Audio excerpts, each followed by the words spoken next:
The show starts in 10,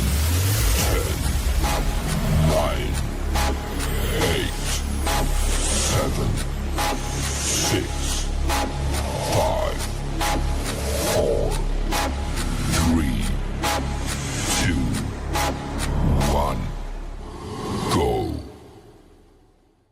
The following content contains adult language and humor that is not suitable for viewers under the age of 18. Viewer discretion is strongly advised. The views and opinions expressed during the following video content are those of the individual and may not reflect those of others.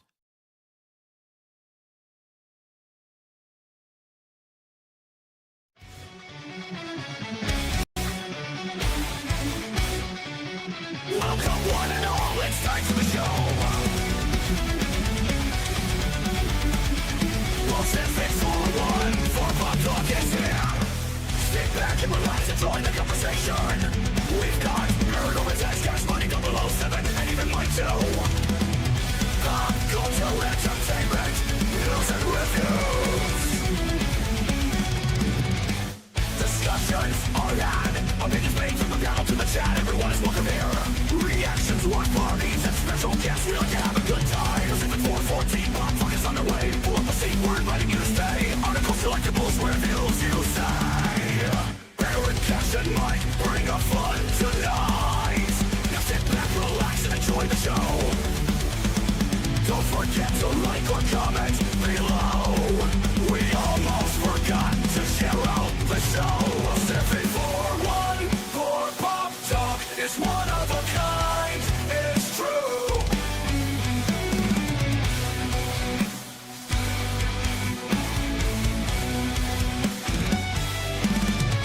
True.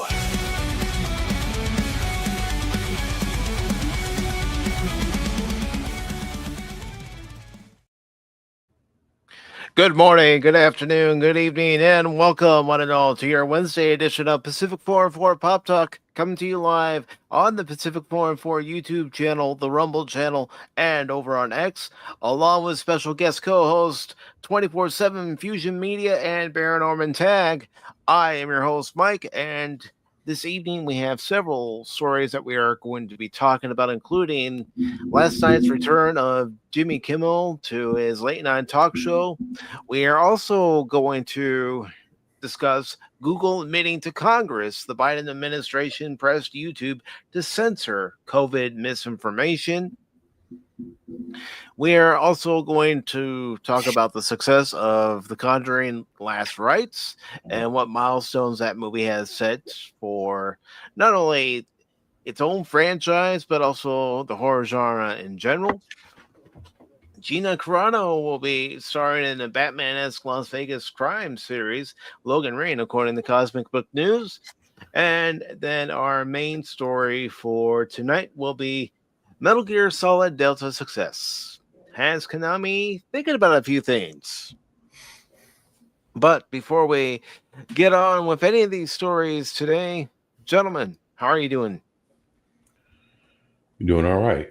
Doing all right. Thank y'all for having me. It's honor and a pleasure to be here. Just happy to be here with my brothers. Happy to have you here, brother. Amen. When did you get Jace to do your opening theme song like that? I mean, wow. That throat screaming, it's interesting. That was the second version of the theme that I've done. Yeah, man. I had a few ideas kind of came to mind when I heard that shit, man. I was like, some ideas that you can use for future shows. Mm-hmm. Yeah, and see, that's what's great about Suno.ai for their free plan. You know, you get 50 credits per day, and it will make 2 songs, so you'll be using up 10 of your credits when you make those songs. And you can tell it, what kind of genre you want it to have, if you want it to have a female vocalist or a male vocalist. I mean, I tried different versions of different songs, and the main Wednesday Pop Talk theme, of course, people have heard that for a while, but I wanted to get a reaction to the second version that I did to see, what people like. And, again, it comes down to not using AI as a crutch, using it as a tool. It made me gassy. Yeah, that's cool, man. I like that. Yeah. And of course, I want to say hello to Lady Miss. It's always great to see Lady Miss. Oh, Lady Miss, she's awesome. Isn't she? Yeah. Yeah, I miss her. Yeah, she's great. Yeah, and she hasn't sucked her dragons on me, so I'm still safe for now. I am unnoticed, but I'm safe for now. So, what have you guys been up to since we last talked on Sunday? Oh, yeah. Go 24. No, I was just gonna say, just been thinking about a lot of things, exercising, trying to pick myself back up, and just trying to get some things going for myself. That's about it. Other than that, I've been checking out a lot of what's going on, like on the news and different things with pop culture. It's just it's a weird time right now. I'll tell you that much, man. That it is. What about you, Baron? Well, I just wanted to say to 24. Remember when I made that prediction? I think it was on the Kings when I made that prediction that within 5 years things will radically change in Hollywood and such. Well, here we are. Here we are. Yeah. For me, yeah. Well, besides doing Contraband Police on Monday, and of course going to the Great Frontier. Whoa. Hello, Great Frontier last night with you, and of course Wolverine Snicket. Not much, just this right cheek gets scratched, left cheek gets scratched, right cheek gets scratched. That type of thing. It's like, and listening to my dogs snoring like I don't know what over there. But other than that, I can't believe how loud they can snore, especially BB, that little pork chop. Okay, but yeah, just trying to keep it cool and simple and easy. Nice, very nice. Pissing off the wife, things like that. And Lady Miss says the dragons are watching. I know. I feel their gaze upon me. Or in the corner. Well, are you gentlemen ready to jump into our first story of the night? Sure, let's do it. Yeah. All right. Wow, 8 minutes. What? This is almost a record.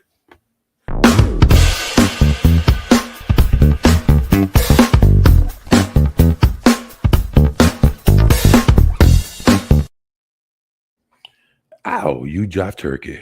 Oh, my bad.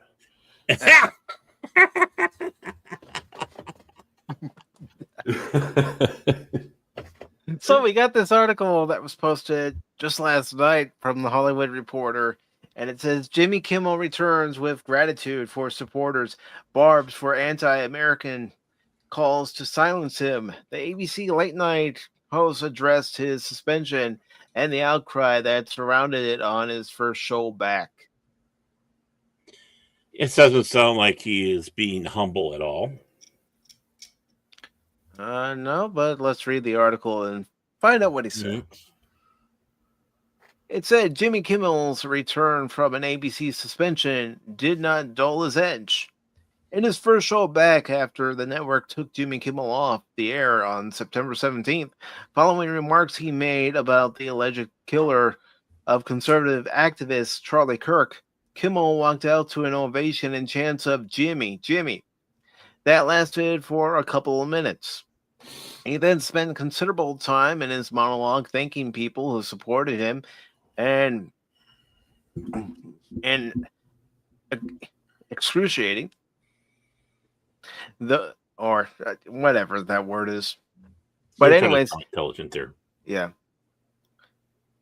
Basically calling out those who called for his show to be canceled. He also choked up a couple of times in addressing Kirk's murder and showed contrition for how his remarks in the aftermath were taken. Oh, the crocodile tears again. This guy cries more than...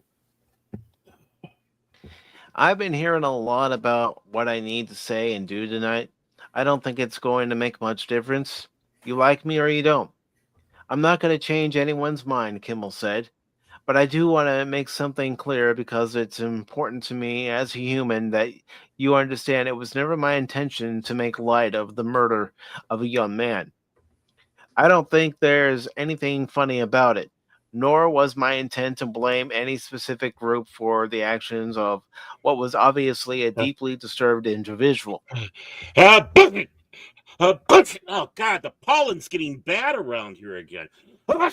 Okay, back to you, Mike. Sorry about that. Sorry, but I should hit the sneeze button next time.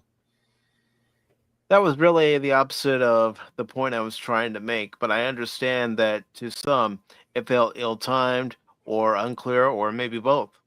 For those who think I did point a finger, I get why you're upset. If the situation was reversed, there's a good chance I'd feel the same way. Tuesday's Jimmy. Oh, sorry, but That tells me Baron's getting locked in, ready to fire for some comments. And Tuesday's Jimmy Kimmel Live was available on ABC stations covering about 75% of the country. Two large station owners, Nexstar and Sinclair, preempted the show on their more than 60 ABC affiliates that reach about a quarter of the nation's TV homes, including the top 20 markets of Washington, D.C. and Seattle. Viewers in the affected markets will be able to see the show via Hulu and clips on YouTube on Wednesday. Prior to ABC suspending the show, Nexstar and Sinclair said they would preempt Jimmy Kimmel Live over the host's September 15th remarks, in which he said, "We hit some new lows over the weekend with the MAGA gang desperately trying to characterize this kid who murdered Charlie Kirk as anything other than one of them, and doing everything they can to score political points from it." The station groups took action a few hours after Federal Communications Commission head Brandon Carr threatened to investigate and potentially revoke the licenses ABC affiliates if they continue to air Jimmy Kimmel Live. Nexstar is hoping to merge with another station owner, Tegna, which will require FCC approval and a change to the commission's cap on station ownership. Sinclair has also signaled an interest in M&A activity. Kimmel's suspension and the FCC threats drew ire from the creative community, with some 400 actors, filmmakers, writers, and musicians signing an open letter from the American Civil Liberties Union condemning the moves as anti-free speech. Kimmel's fellow late-night host, a number of industry unions, and former Disney CEO Michael Eisner also took up the cause, and social media lit up with users saying they were canceling subscriptions to Disney's streaming properties. you Republican mean bots? Republican Senator Rand Paul and Ted Cruz, whom Kimmel named, checked and thanked Tuesday, also said the FCC shouldn't meddle with policing political speech. Kimmel also had plenty to say about Carr and President Donald Trump in his monologue. He said his right to free speech was something I took for granted till they pulled my friend Stephen Colbert off the air and tried to coerce the affiliates who run our show in the cities you live in to take my show off the air. That's not legal. That's not American. That's un-American. Kimmel also basically he lambasted Trump for the administration's threats against the show, potentially costing the 200 or so people who work on Jimmy Kimmel Live their jobs. The president made it very clear he wants to see me and the hundreds of people who work here get fired. Our leader celebrates Americans losing their livelihoods because he can't take a joke, Kimmel said. He was somehow able to squeeze Colbert out of CBS. Then he turned his sights on me, and now he's openly rooting for NBC to fire Jimmy Fallon and Seth Meyers and the hundreds of Americans who work for their shows who don't make millions of dollars. I hope that if that happens, or if there's even a hint of it happening, you'll be 10 times as loud as you were this week. We have to speak out. He continued, I never imagined I'd be in a situation like this, but one thing I learned from Lenny Bruce and George Carlin and Howard Stern is that a government threat to silence a comedian the president doesn't like is anti American. I'm so glad we had some solidarity on that on the right and left and those in the middle like Joe Rogan. Maybe the silver lining is we found one thing we can agree on and maybe we'll find another one. Kimmel held Oh, that you. fears for a second time in noting that Erica Kirk, Charlie Kirk's widow, offered forgiveness for her husband's killer over the weekend. That's an example we should follow, he said. If you believe in the teachings of Jesus as I do, Bucket! there it was. Bucket! Bucket! Oh, sorry. Pollen hit me again. My apologies, Mike. Back to you. I'll try to remember at that button. That's it. Selfless act of grace, forgiveness from a grieving widow. It touched me deeply. If there's anything to take this from this tragedy, I hope it's that and not more of this. After the show's first break, Kimmel did a sketch with Robert De Niro playing the new head of the FCC, who made several mobster like threats and said the commission was now changing, charging by the word, unless it was complimentary of Trump. Glenn Powell and Sarah McLachlan were the guests on Tuesday's show at a premiere for an ABC News produced documentary about Lilith Fair Sunday. McLachlan announced that scheduled musical performance by her and other artists had been canceled in support of free speech. One person. So let's cancel something in support for free speech. What did you actually want to keep on pushing? Oh, that's right. This is the Lilith Fair. This is where the women braid their armpits and smell to high heaven, prance around screaming about how bad men are, and play horrible music. Okay, gotcha. It's a good thing you did cancel it. Our ears are now safe. Back to you, Mike. One person who didn't appreciate Kimmel's return, Trump, who on his Truth Social account ranted, I can't believe ABC fake news gave Jimmy his job back. The White House was told by ABC that his show was canceled.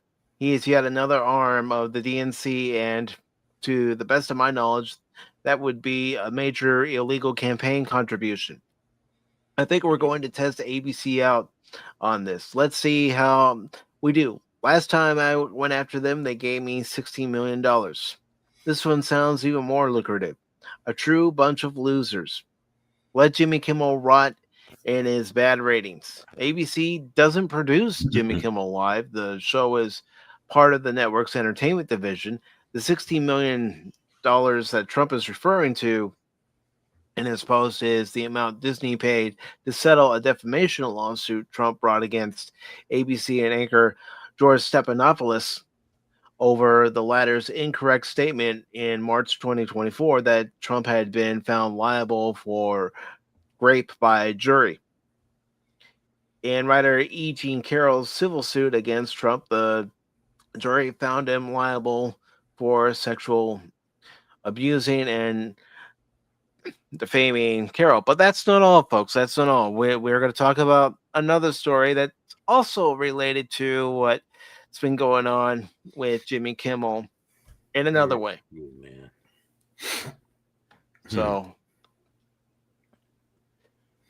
So everybody knows that with what's been going on, everybody's been saying that the current administration is suppressing free speech, suppressing anyone's ability to express themselves without any consequences. But what do we got here? We got this article from Mediaite, and it's showing that Google is admitting to Congress that the Biden administration pressed YouTube to censor COVID misinformation and a few other things as well. So let me ask you all this just by this headline. We haven't read the article yet. Just by this headline, who's the administration that was suppressing free speech, trying to silence the people? Oh, by the way, COVID, COVID, COVID. Suck it, YouTube. There you go. All right, so let's get into this article too, and then we can talk about both. So I do, at least in my opinion, think they go hand in hand.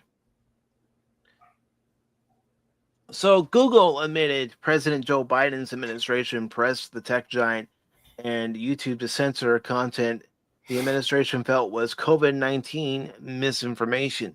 Now YouTube and Google are calling for conservative voices to rejoin if they were booted for violating now scrapped rules on what users could say about COVID-19 and election integrity.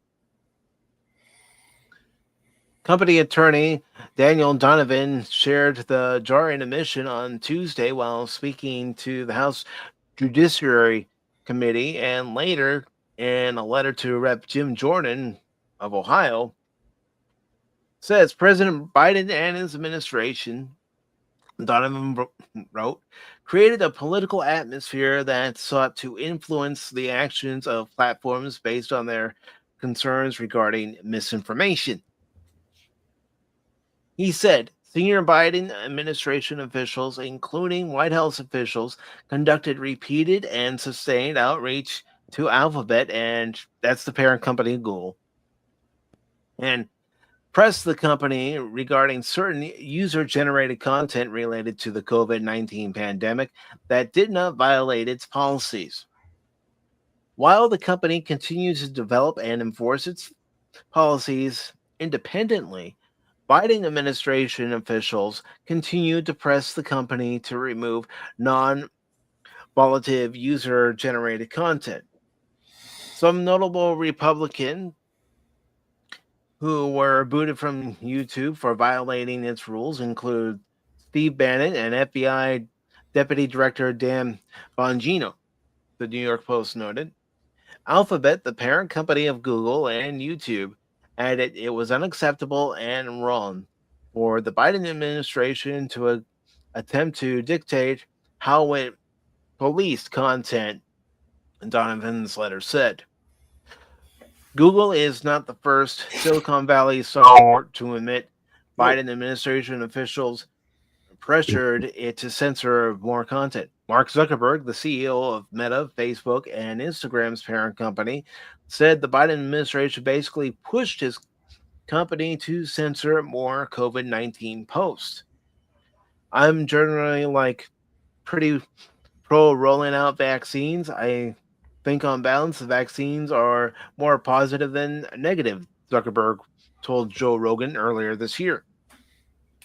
But I think that while they're trying to push that program, they also tried to censor anyone who is basically arguing against it, and they pushed us super hard to take things down that honestly were true, right? He continued, I mean, they basically pushed us and said anything that says that vaccines might have side effects, you basically need to take down. And I was just like, well, we're not going to do that. We're clearly not going to do that. But you did, Zuckerberg. Yeah, You did. You lying piece of shit. Okay, so that's all that article. So Yeah. with these two articles in play related to free speech, what are your guys' thoughts? 24. I'll let you go first if you want. Ooh. I Well, recognize that. Ooh. Well, as far as let's say as far as Kimmel goes, I remember when he cheered when Roseanne got booted off her show. I remember how he cheered when it was Tucker Carlson, being let go. And of course, he's done a few other things here and there, and he's always, paraded it or cheered it or whatever. But now, when it came to him, it was a whole different story. And My whole thing is I couldn't even wrap my head around how someone would want to do a fucking drive-by on ABC behind Jimmy Kimmel. It's like that's some real like gang type shit. And you got people doing some real gang type activities all in the sake of Jimmy Kimmel and Disney or whatever the fuck, shooting at ABC. And you know how crazy that shit is? What would you ever think? Oh, fuck, 5, 10, 50. Hell, you could even thought, man, 2 or 3 weeks ago that somebody would do a drive-by on the behalf of Jimmy Kimmel. No, it would have been unheard of. Heck, Man. 15 years ago, people went, okay, he's suspended. Let this thing write itself out. And if Disney, ABC says we're not bringing the show back, well, they have the final say. Yeah, you'll have your grumbling. You have your writing campaigns, stuff like that. Just like we did with Star Trek. Oh, remember the great Star Trek riots? Yeah, I remember them vividly. 1969. Yeah, they burned down several NBC stations, frothing at the mouth. Yeah. So that's the thing about Jimmy. I don't, when he started crying and all that, I didn't believe in any of that stuff. I just looked at it like this guy is trying to pull whatever but besides him, this whole thing on you about what happened with YouTube, when I remember when all this was going on, 2020, 2021, 2022, like it was just like shit was just going crazy, and they got people doing like, talking like it's the foes and the coof and all this other shit that I hear. I hate that. That's why I never did talk in those little buzz terms. I know it was like either you say what you have to say or your fucking channel will get, demonetized. Or I was like, well, fuck. I mean, hell, I ain't making a penny out of this shit. So I would fuck. I don't give a fuck, to say COVID or, people say Yahtzee and all this other stuff. I don't know. For some reason, man, that shit always bothered me, man. Either I'm gonna say it or or I'm not gonna talk about it at all if I gotta like, change how I have to speak in order to relay the message. I don't know, man. It just felt like it was a big game that I didn't want to play. So, but just to think, we went through all that bullshit, and then on top of that, when people were getting their channels struck down and demonetized and everything else, actually, a lot of people just quit altogether. And this is the thing, like this was what the Biden administration and everybody else was putting on us as the content creators. And when you have a bunch of us content creators that are sitting here and we're pissed because it didn't happen to me, but there was other YouTubers that I knew that that lost their channel, a bunch of other shit. And you sit there and you look at it, and everybody else outside of us, and we know who those people are, they'll sit there and look at us like nothing's never happened. But then this happened, and they're looking at it like, well, it's like, okay, like it's wrong for what happened. They're looking at it like, okay, it's wrong what happened to Jimmy Kimmel, so they're upset at that. But then when this shit happens to us, then it's okay, or we don't have the right to get mad or whatever the fuck. And this is, and to be honest, I mean, this is another reason why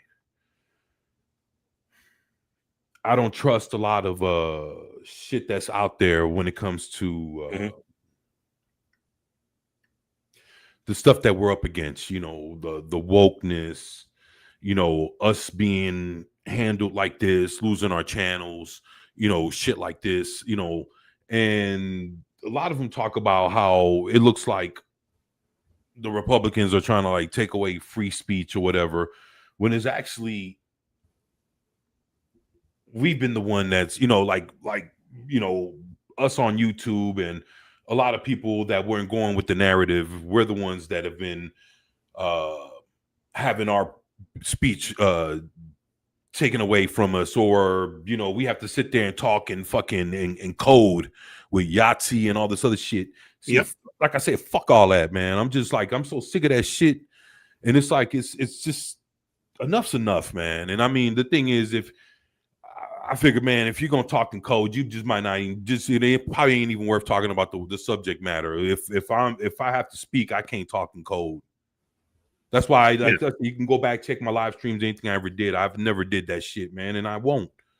And if I have to, I just won't be a part of that particular topic. Why? Because I don't want to talk like that, man.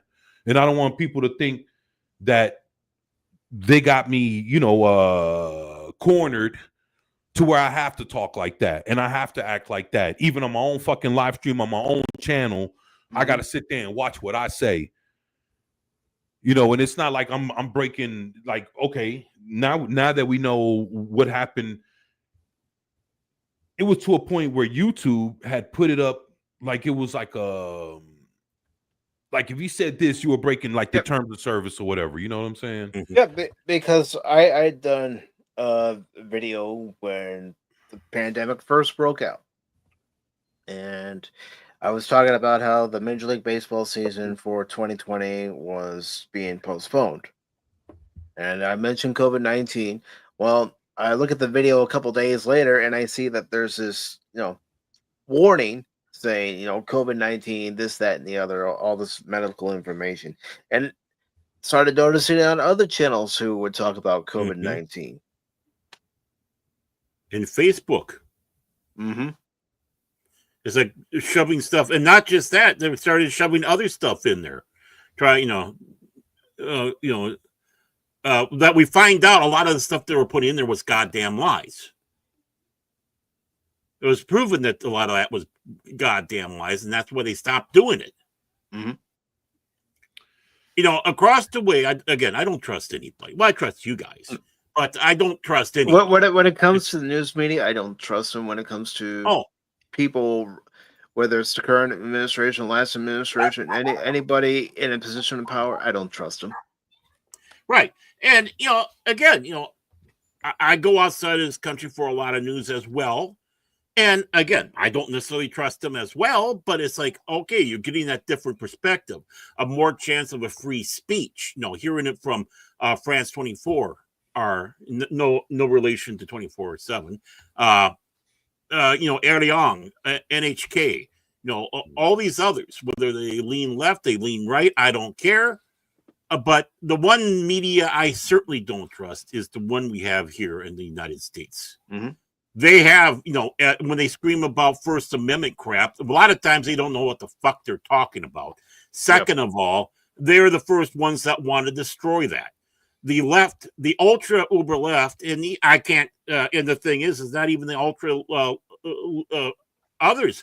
They don't believe in free speech. They want to destroy free speech unless it's theirs. Right? So, and they made it known. We don't believe in free speech. And because when we're in power, that's when they were in power. Yeah, and I've got to 100% agree with what Stone Loki said during his YouTube talk this afternoon. The media as it is, the mainstream media, it needs to be broken up and rebuilt. I've said that many times. It needs to be destroyed and then rebuilt. They should never have let this happen. Now, and you want to know the perfect example there? Look what happened when you have affiliates, right? Privately owned affiliates out there. Right. They have about 25% of the market, and they're not wanting to air your things. Oh, well, guess what? Now, do you like to have these big conglomerates? Here you go. Here's your sign. And this is exactly what I said before and continue to say. Yeah. And Shay, these are the two articles that we're actually talking about right now. Mm-hmm. So, just to get you up to speed. But let us not forget the reason why Jimmy Kimmel was kicked off the show. He was fucking lying about a serious situation. He was slandering. He was slandering people like us that knew that the shooter was who he was, and Jimmy Kimmel was lying to us and making it look like people like us were doing it. You fucking liar, Jimmy Kimmel. Right there. That is enough to have you kicked off. Second of all, Stephen Colbert has not been yanked off of fucking TV. He's still on right now. The show is just going to come to an end next, May? Oh my, I wish I had a firing like that. No, Stephen Colbert can go out there and do all across the board until that time. But you know why he's being yanked off? It's not Trump. It's because his ratings fucking suck and they're losing money. $30 to $40 million a year on that show alone. If you're losing that much money, you sit back and go, there have been things that have been canceled for way less. Mm-hmm. So enough of that bullshit that this is Donald Trump. Enterprise was canceled because it did have low ratings. Let's not ignore the fact that it did have low ratings. But also, the head of CBS at that time, Les Moonves, didn't like Star Trek. Mm-hmm. You know, and look at the other side. The only reason why Cheers lasted beyond its first season because its ratings were suck ass. Yeah, folks, Cheers first season was horrible. The theme song had higher selling than the show with the percentiles. So what happened? Brandon Tartikoff's wife liked the show so much he kept the show around. And this is not a matter about being a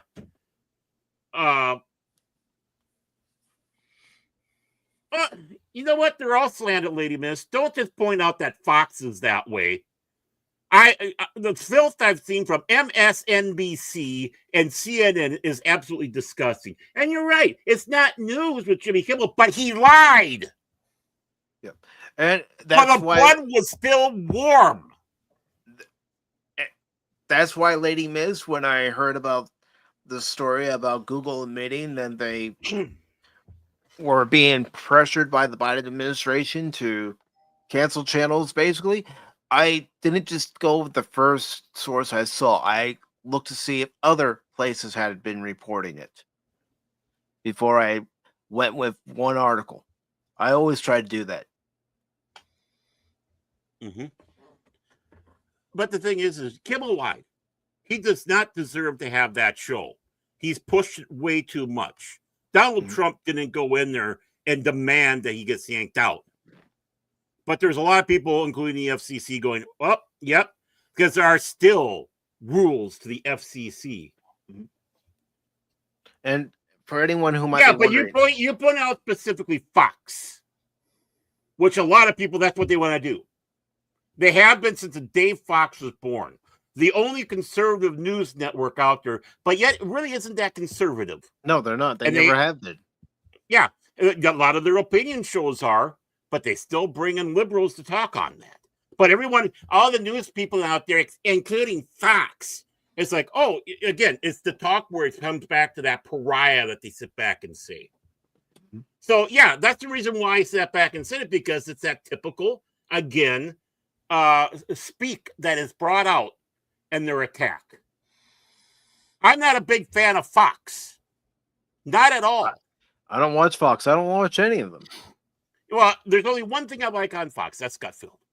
Because I get a good laugh. Right? Gutfeld. That's my thing. Okay, fine. Again, I watch all over.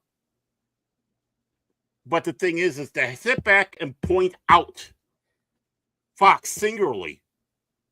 When the break, that's the whole thing. I don't trust any of them.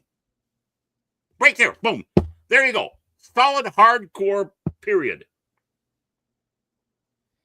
And I know some folks then why do you point out? Then why did you put Fox separate? Like I said, you're just going to end it right there. I don't trust any of them, period. That's what you need to do. And when you were talking about before about all this tearing apart, you just did that there by pointing out something over and above the others. You just did it yourself.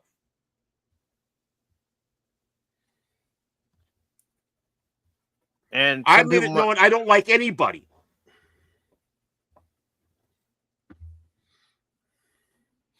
And some people might be wondering, why are you covering this, Pacific? It's because it's important news to cover, mainly because we've all been suppressed. Our speech has been suppressed on Google, on YouTube, on social media. It's been suppressed by one side or the other. Right. And where did it come from? Biden, not Trump. Trump didn't do it in his first 4 years. He's not doing it now. Everything they're screaming about. Oh, no, Fox isn't given an all clear. Fox is constantly attacked. Just like a statement like that. Again, it's pointed out. Every time I turn around and hear about people talking about it, especially people on the left, the sneer and vileness they say about Fox.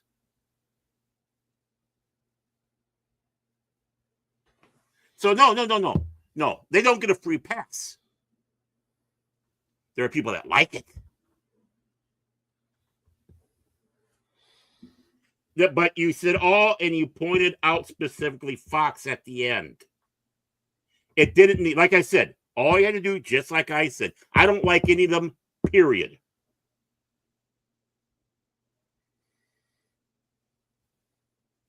That's it. Nothing needed to be pointed out even more. The Ugandan news agency didn't need to be brought into it.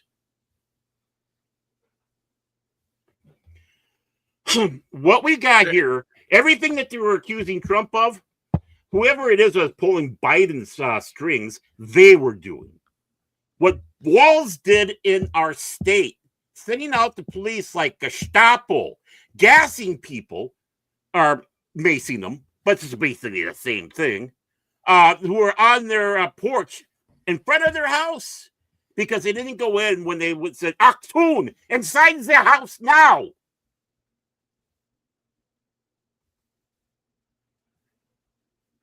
I didn't give anything. Don't remember? We didn't give him a pass. I didn't give him a pass. Don't say I gave him a pass when I never gave him a pass. Yeah, remember what we said. It was disgusting. I said it was deplorable. Yes. No, we didn't. Go back and watch that episode of Pop Talk. We did not. I didn't give him a pass.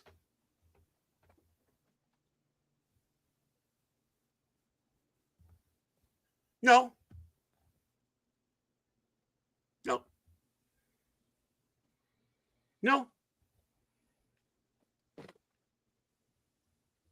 Neither one of us gave him praise for what he said. We condemned him for what he said.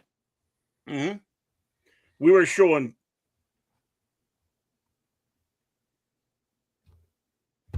Well, maybe he should be. In fact, he needs to be. He needs to be. At that time, that wasn't the point of conversation, so it didn't get brought up. But now this is a part of toss the people out left and right. We did not condone it. Yes. Absolutely, Lady Mist. Yes. Well, gather it up. Go out there. Gather your friends and make it known. Bombard Fox left and right. Get it all out there because that's how it gets done. But the thing is, I only saw him on that side say a stupid thing that he should be fired for. Compared to the other side, it's apples and oranges. What they've been saying since Charlie Kirk died out there, including those like Dowd and the others, is absolutely fucking disgusting.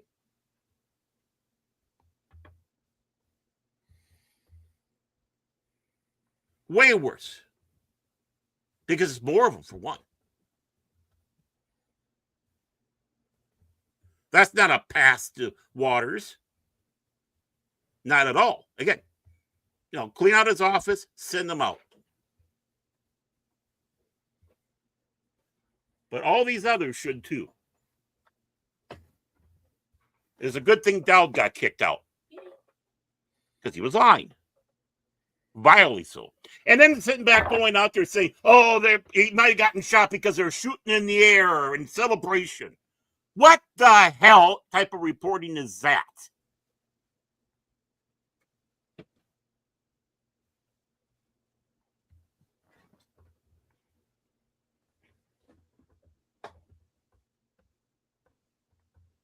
Why? See, again, the deflection is obvious. The 4 years of Biden. And then seeing Kamala out there, the way she's cackling around, in the same interview, she's all over the place and contradicting herself. Well, she didn't write the fucking book anyway, so let's not do that. I know all the horrible stuff that good old Walsey was doing. Oh yeah, let's not forget the hotlines, so you can call people in that might be quote unquote breaking the COVID regulations, so they can send the Gestapo out to get them, and they did that here in Minnesota. Who am I looking at more of being Nazis? And I'll say the fucking word. I don't care. Fuck you, YouTube. Because it comes to that. I've seen what the other side has been doing. A lot of this shit started in this state. We have a little bit more of insight. The representative who was murdered and her husband as well, and the other one who was wounded. Well, yeah, they tried to sit back and pull this big bullshit, but it came down to this. He was good buddies and worked for Waltz. This kid that shot Charlie Kirk, they tried to sit back and say, oh, he's mega. And when the truth comes out, they still try to shout it down. Jimmy Kimmel knew it was a lie. All that information was already out, and he still lies on TV. He can't say, oh, I didn't know. No, Jimmy Kimmel's a fucking asshole.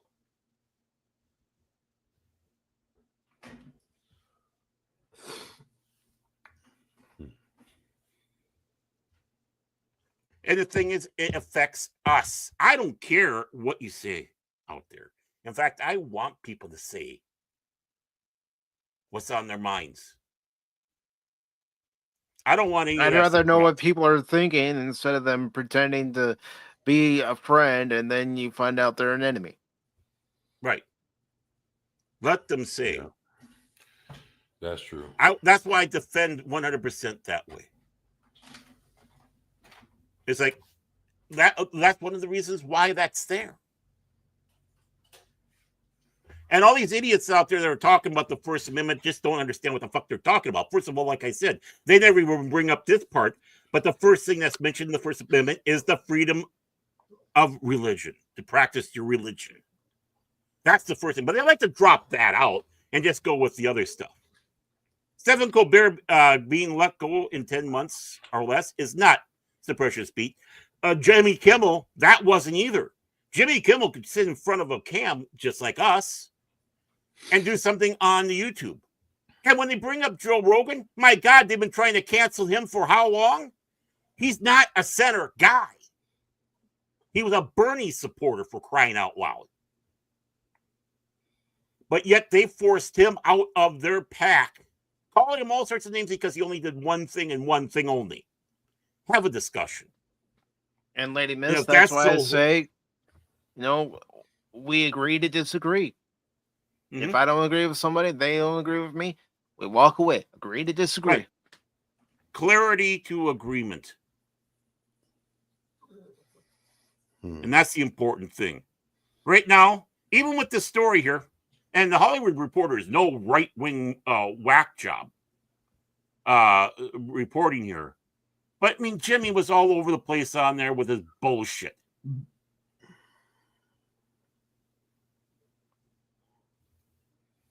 I took it for granted until they pulled my friend Stephen Colbert off the air. They haven't pulled him off the air.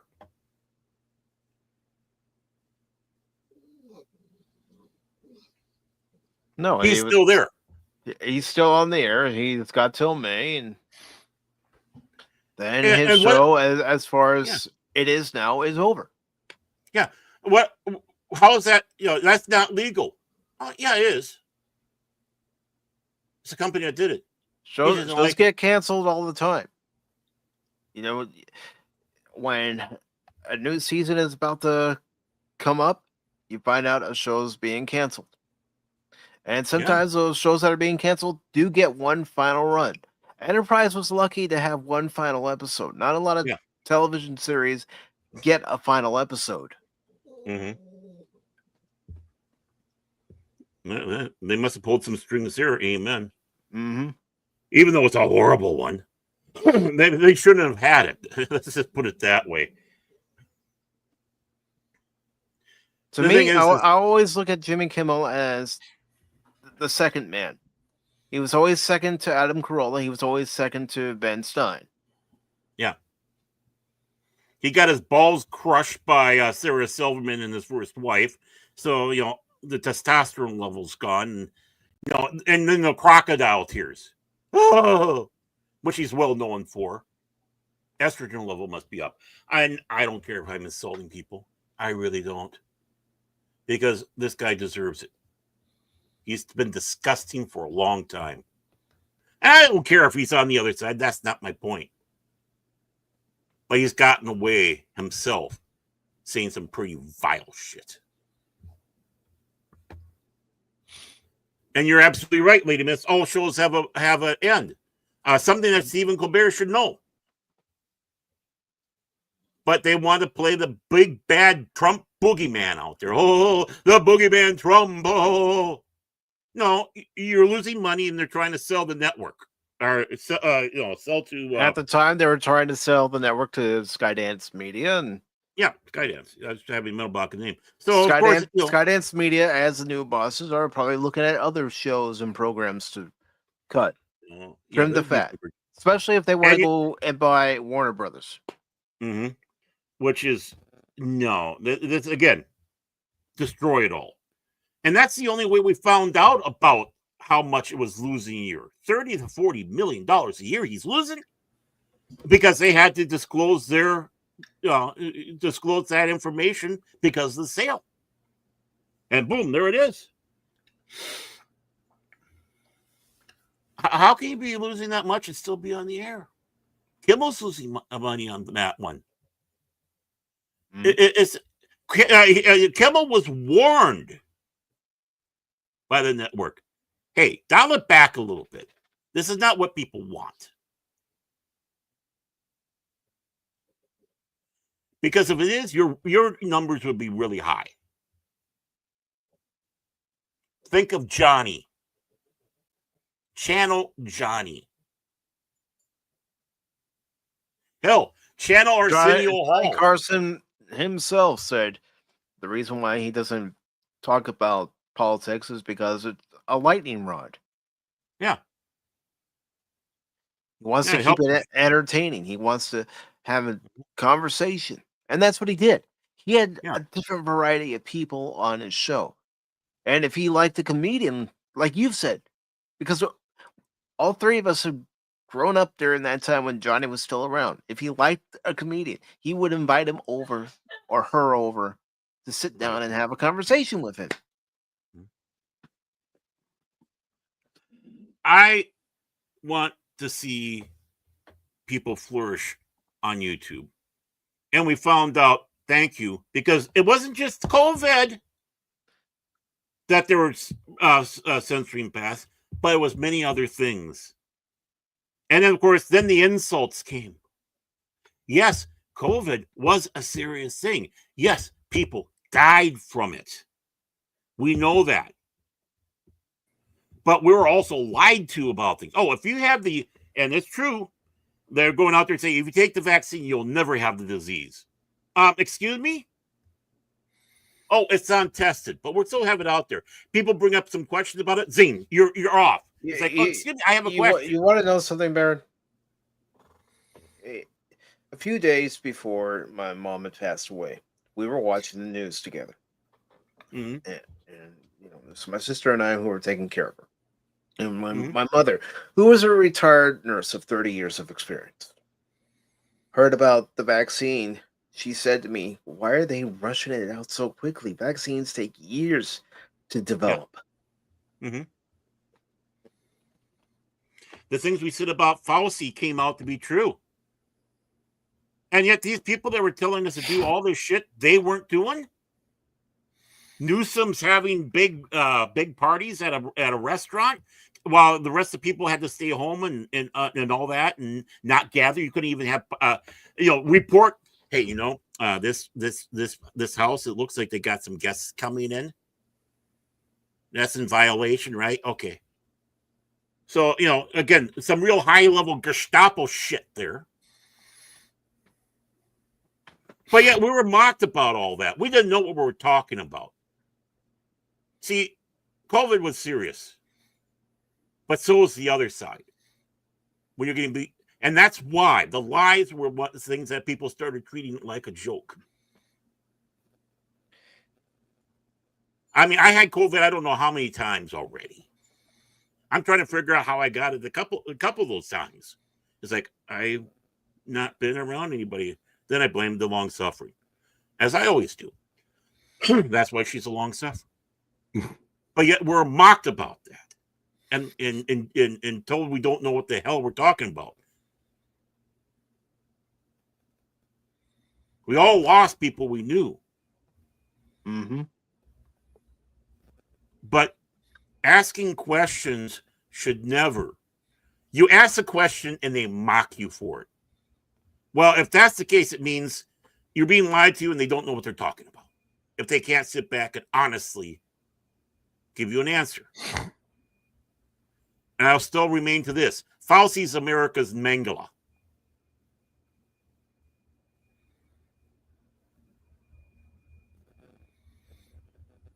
Yes, they sit back and say this is the new norm or whatever it's going to be wrong. Yeah, just like the flu, just like the cold.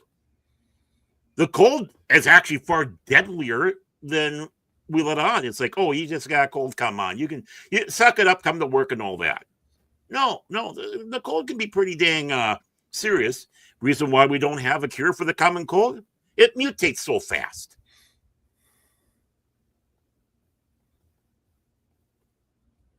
And then the flu. I remember when they had the big flu scare here.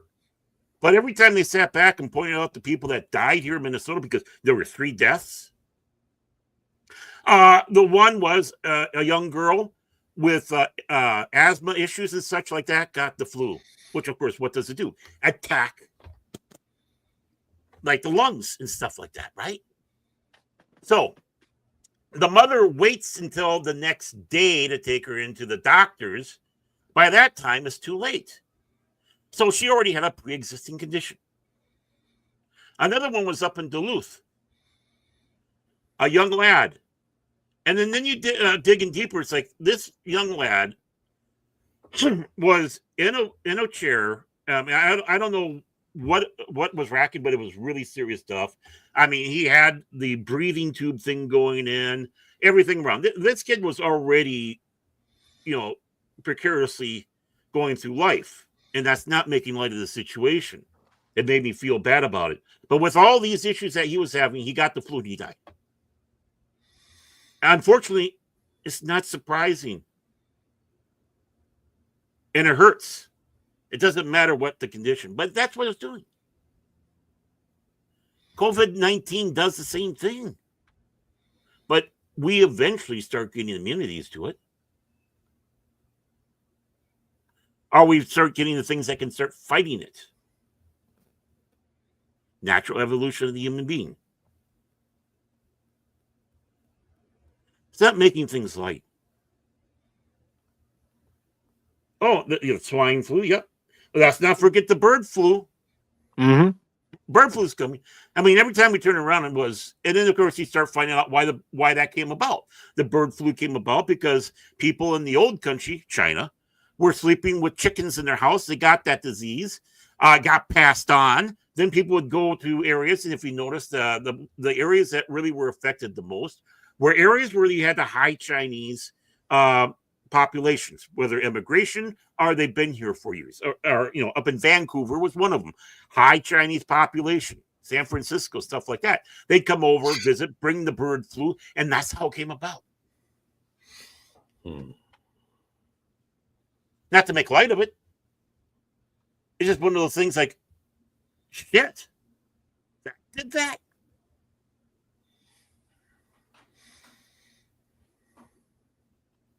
Keeping people, Jimmy Kimmel, Jimmy, you little pissant. Yeah.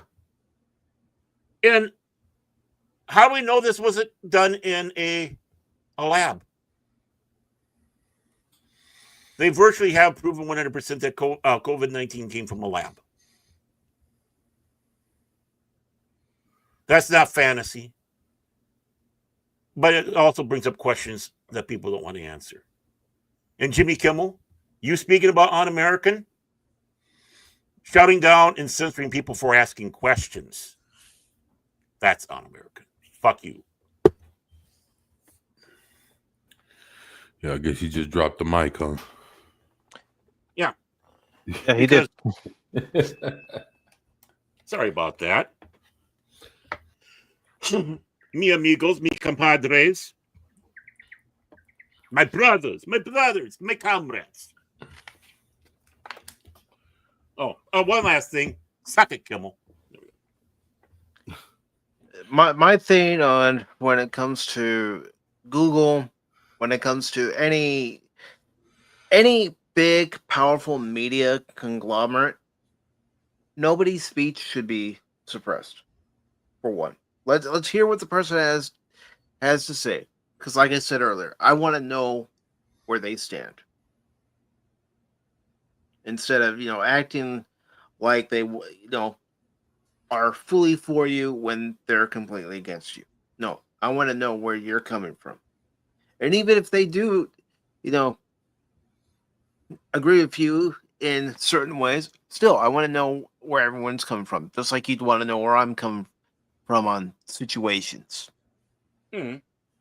But again, to suppress people's thoughts and opinions, that like YouTube was doing, is wrong. For people to go on network television and say misinformation has been proven wrong when you have people like Sunny Halston on The View getting handed notes from her own producers saying cease and desist.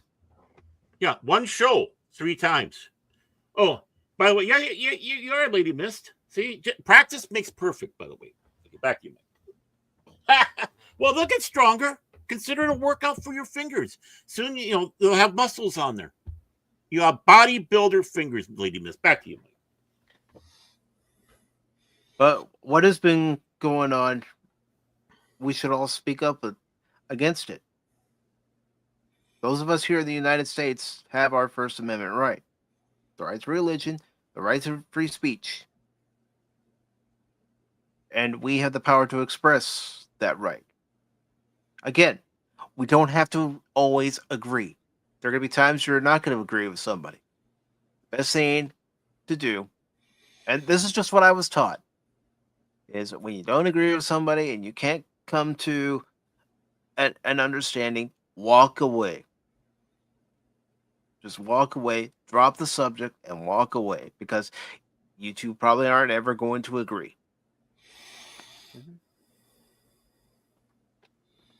Yeah, I'll bring the story up once again to follow through on that one. Jimmy Stewart and Henry Fonda were great friends in real life, right? The thing is, Stewart was a Republican, Fonda, obviously, a Democrat. And when they get together, sometimes they really got really heated in their debates, and they came to fisticuffs between the two. Can you imagine Jimmy Stewart getting in fisticuffs with Henry Fonda? Now, Henry Fonda, that's it, Henry. You really crossed the line this time, Henry. Yeah, I mean, but it's just funny thinking of him getting the fisticuffs. So you know what? Sometimes they would just do. They get together and they build model airplanes and not say a freaking word. There. You want solutions? There's a solution. Do something that you like and veer away from the thing that causes problems. Well, that's like my dad. He and some of our neighbors. They got along for the most part, but there was always going to be one topic where he had a disagreement with them, and they had a disagreement with him. But you know what? The next thing I noticed he was doing one particular day, he's helping them build a fence. Yeah. And I know one of them was they'd come up and go, man, that Chips, that's a great show. So realistic of how the highway patrol is out there. I can't believe how realistic that is.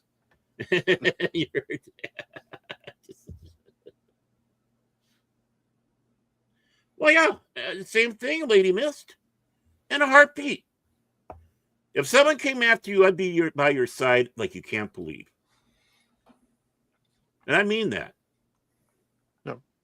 That's what we should do. Unfortunately, we've been poked, we've been prodded, we've been pushed, and we're not standing by one another's side. We're not trying to listen to what one side has to say. Because let's face it, we're all guilty of this. Oh, yeah. In some cases, we have our minds made up. There's nothing anyone can say to change our mind. Right. Like, 24 will never admit that James Gunn is a comic genius. I'll never what? You'll never say that James Gunn is a comic genius. Oh, fuck no. You'll never convince him. Never convince him. But 24, do you have anything else you'd like to say about these two topics?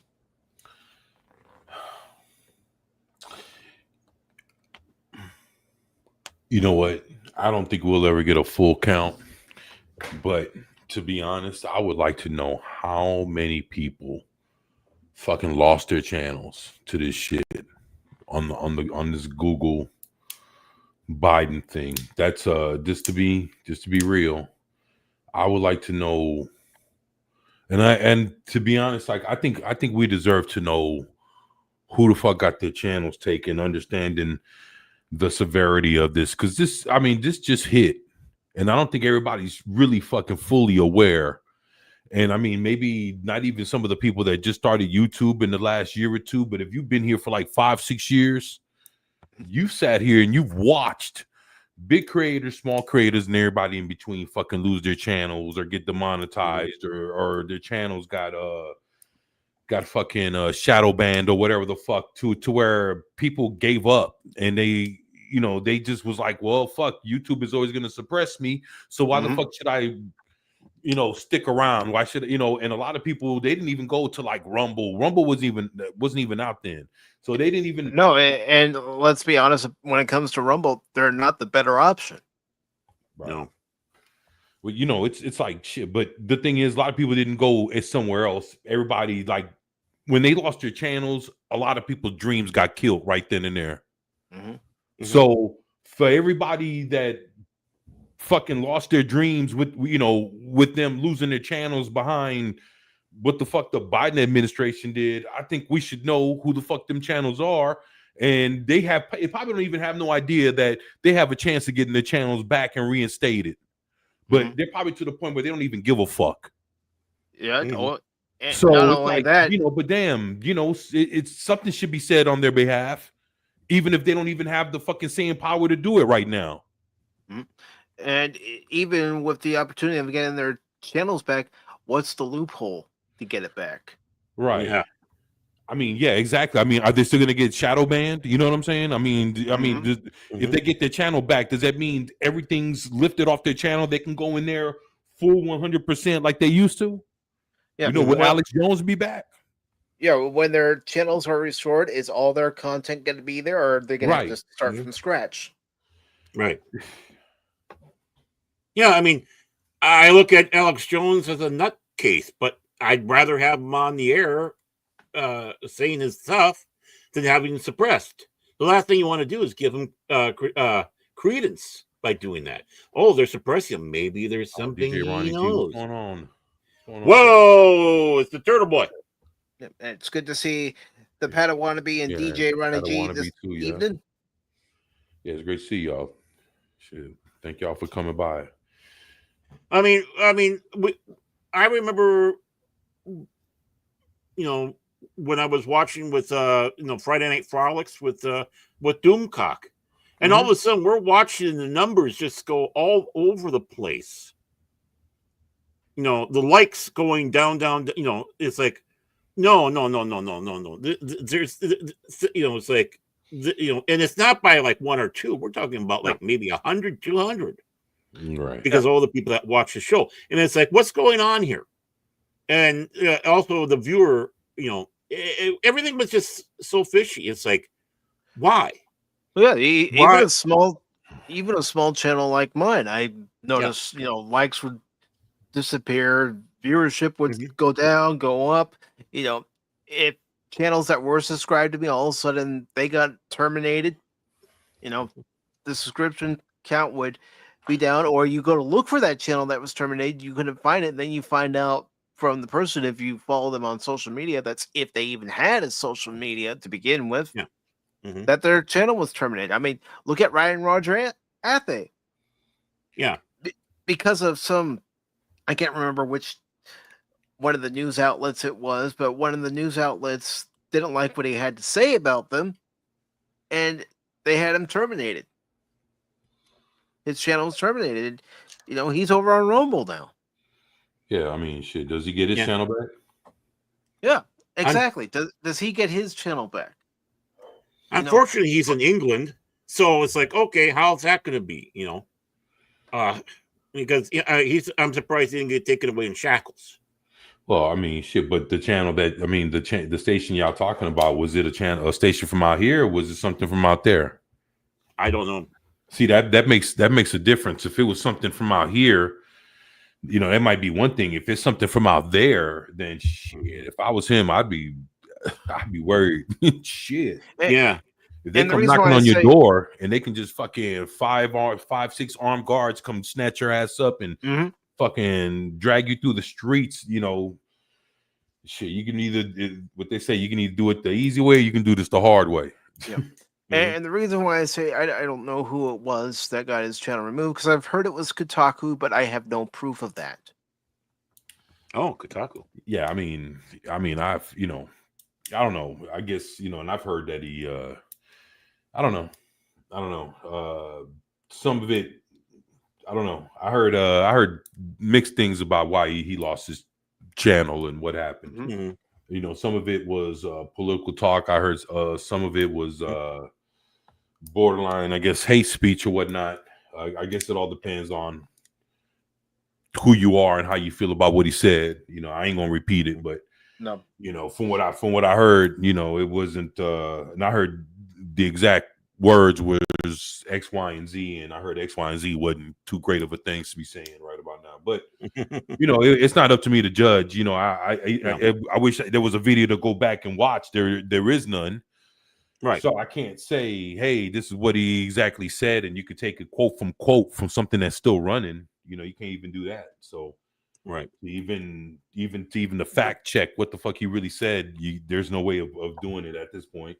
Yeah. Well, let's face it, that Wild Welshman, it can be very, well, he's one of those that, as he said, he was once a socialist, and something changed his eyes. And, when someone thinks that they've been lied to, be careful, because they'll go the other side and a lot of them will become a firebrand. And that was Ryan.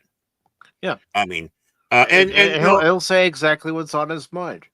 Right. It's his channel. He has the right to say what's on his mind. Exactly. He may not agree with what he has to say, but he's going to let you know where he stands. Right. And the quote unquote hate speech is such a ridiculous thing, because that can change as a moment. Well, I don't believe in hate speech. Well, I don't. Oh my God. You say untoward things. But if you're going out there and saying something mean and vile, put it into that category. Man. When you start going to hate speech, you start bringing things into a different level. And, oh my God, now this is worse than the other thing. Well, I mean, No. I mean, I'm not sure if you heard exactly what the level. Like, someone explained to me exactly like the level of what he said, and I was like, oh. So even then, it was like, So, So even then, it was questionable, and right. Again, it was like, hey, from someone said, hey, I watched, I was checking him out, what he said, and this is what he said, and I was like, for real, he said that? And he was like, yeah. I was like, oh. So I streamed with him before, and from what I was told, what he said is unlike anything I would have, I've heard him say before. So I was like, wow, did he really say that? But then again, because you don't know what's the exactly truth, what someone's trying to say that he said. Because even here on Pop Talk, we've had Ryan on a few times. Yeah. And I've been on his show a few I times. streamed with him. I was on his channel and shit. We had a good time, and I mean, he was Yeah. cool. He was cool as a fan. So, that was when he was doing. That was when he was like, "Hey, check out this new channel. This is what they talk about." And he was doing this. Stars. Dude, that shit was cool, man. And and hell, even Tyrone Magnus thought it was fucking cool that he did that shit. He did one on Tyrone Magnus. Tyrone Magnus was like, "Oh, this is some cool shit. Send some people over his way. Like, hey, check this guy out." Ryan Roger they got a boost. Yeah, because Tyrone Magnus was like, "This is cool, man." I mean, Tyrone Magnus is a cool guy. Yeah, and so I mean, I don't know what goes from that to what he lost his channel from, but that's the Roger I know. And then the thing is, it was like during my times away from YouTube was when I heard that he started getting more of I don't know if it's more vocal or he was more opinionated or what the case, because I didn't know he was his content, for what I understood, was changing, which led up to what happened in him losing his channel. So I don't know how you go from hey, check out this guy's channel, like he did one on me, and I wish I would have had a fucking copy of that shit. That shit was fucking awesome. And he did one on my channel, and all three of us had something. Right. So it's like how you go from this to losing your channel. I don't know. I mean, I know his one big thing 24 was transsexuals. He was very vocal about that and always had been. So, I mean, I don't know what else the XYZ was, but I know that right there is a sticky thing. But that was never something was hidden. Yeah, he was it was from what I heard, it was like a certain group of people, should die type shits. And I was like, no, okay, all right, well, that's why I was like,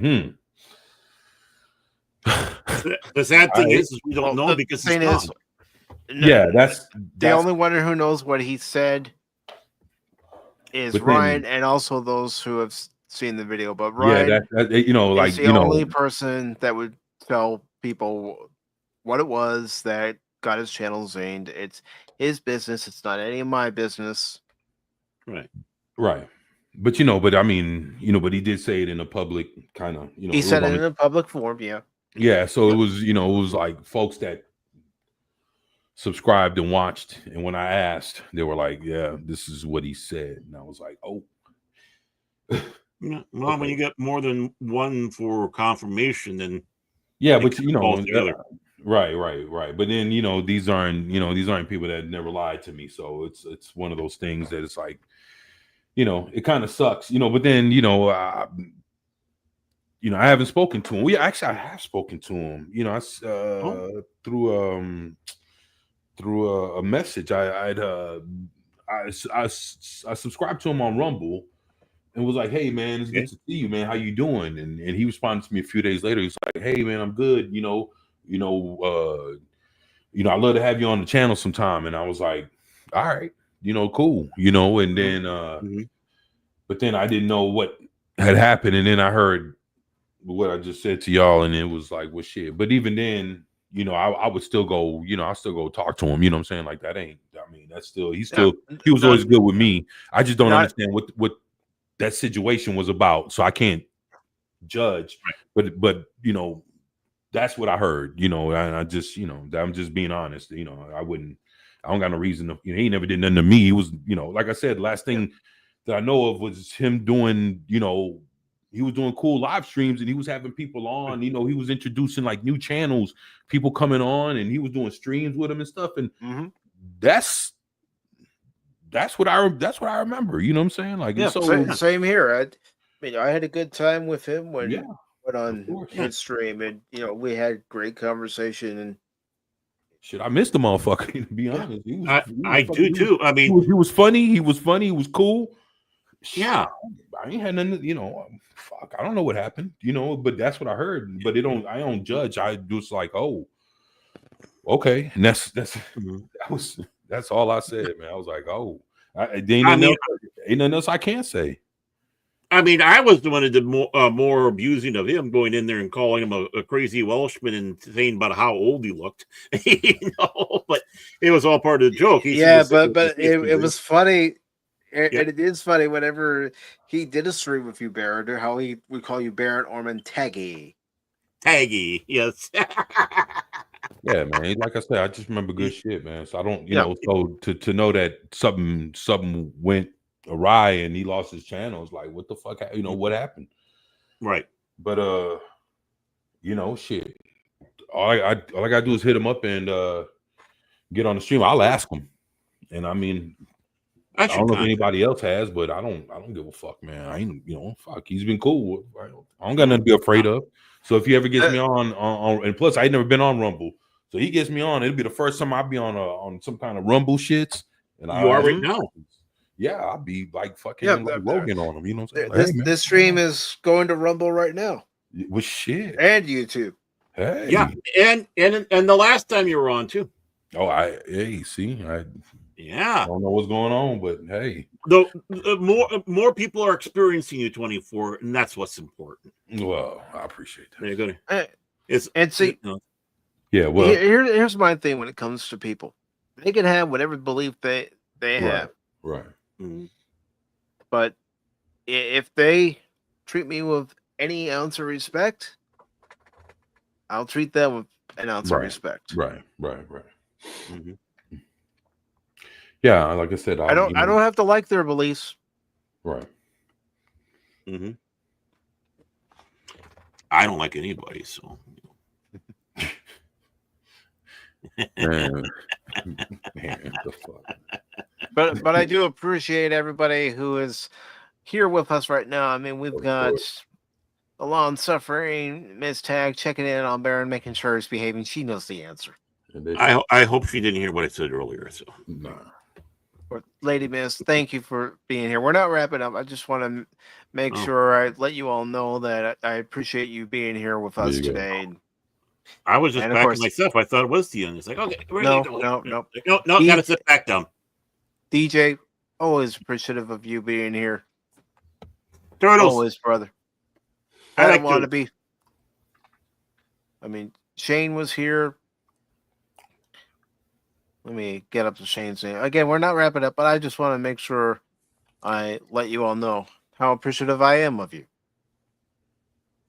And if you guys are ready, go ahead and get anything else out about those last two articles before we go to. I have nothing. No, we're just talking about mine. But yeah, I mean, you want to know something when it comes to Ryan? Like I said, Ryan knows what was said and why his channel was pulled. It's none of my business. If he decides to disclose that to people, that's his business.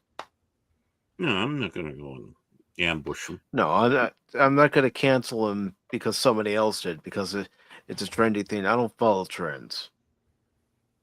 No. Like, I don't even do my channel like everybody else does.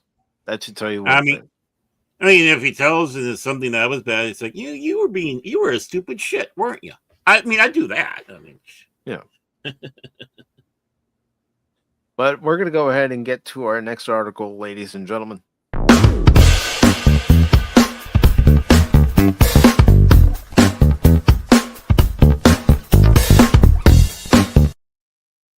Doesn't that music make you want to boogie there, 24? Yeah, it makes you want to do the funky chicken.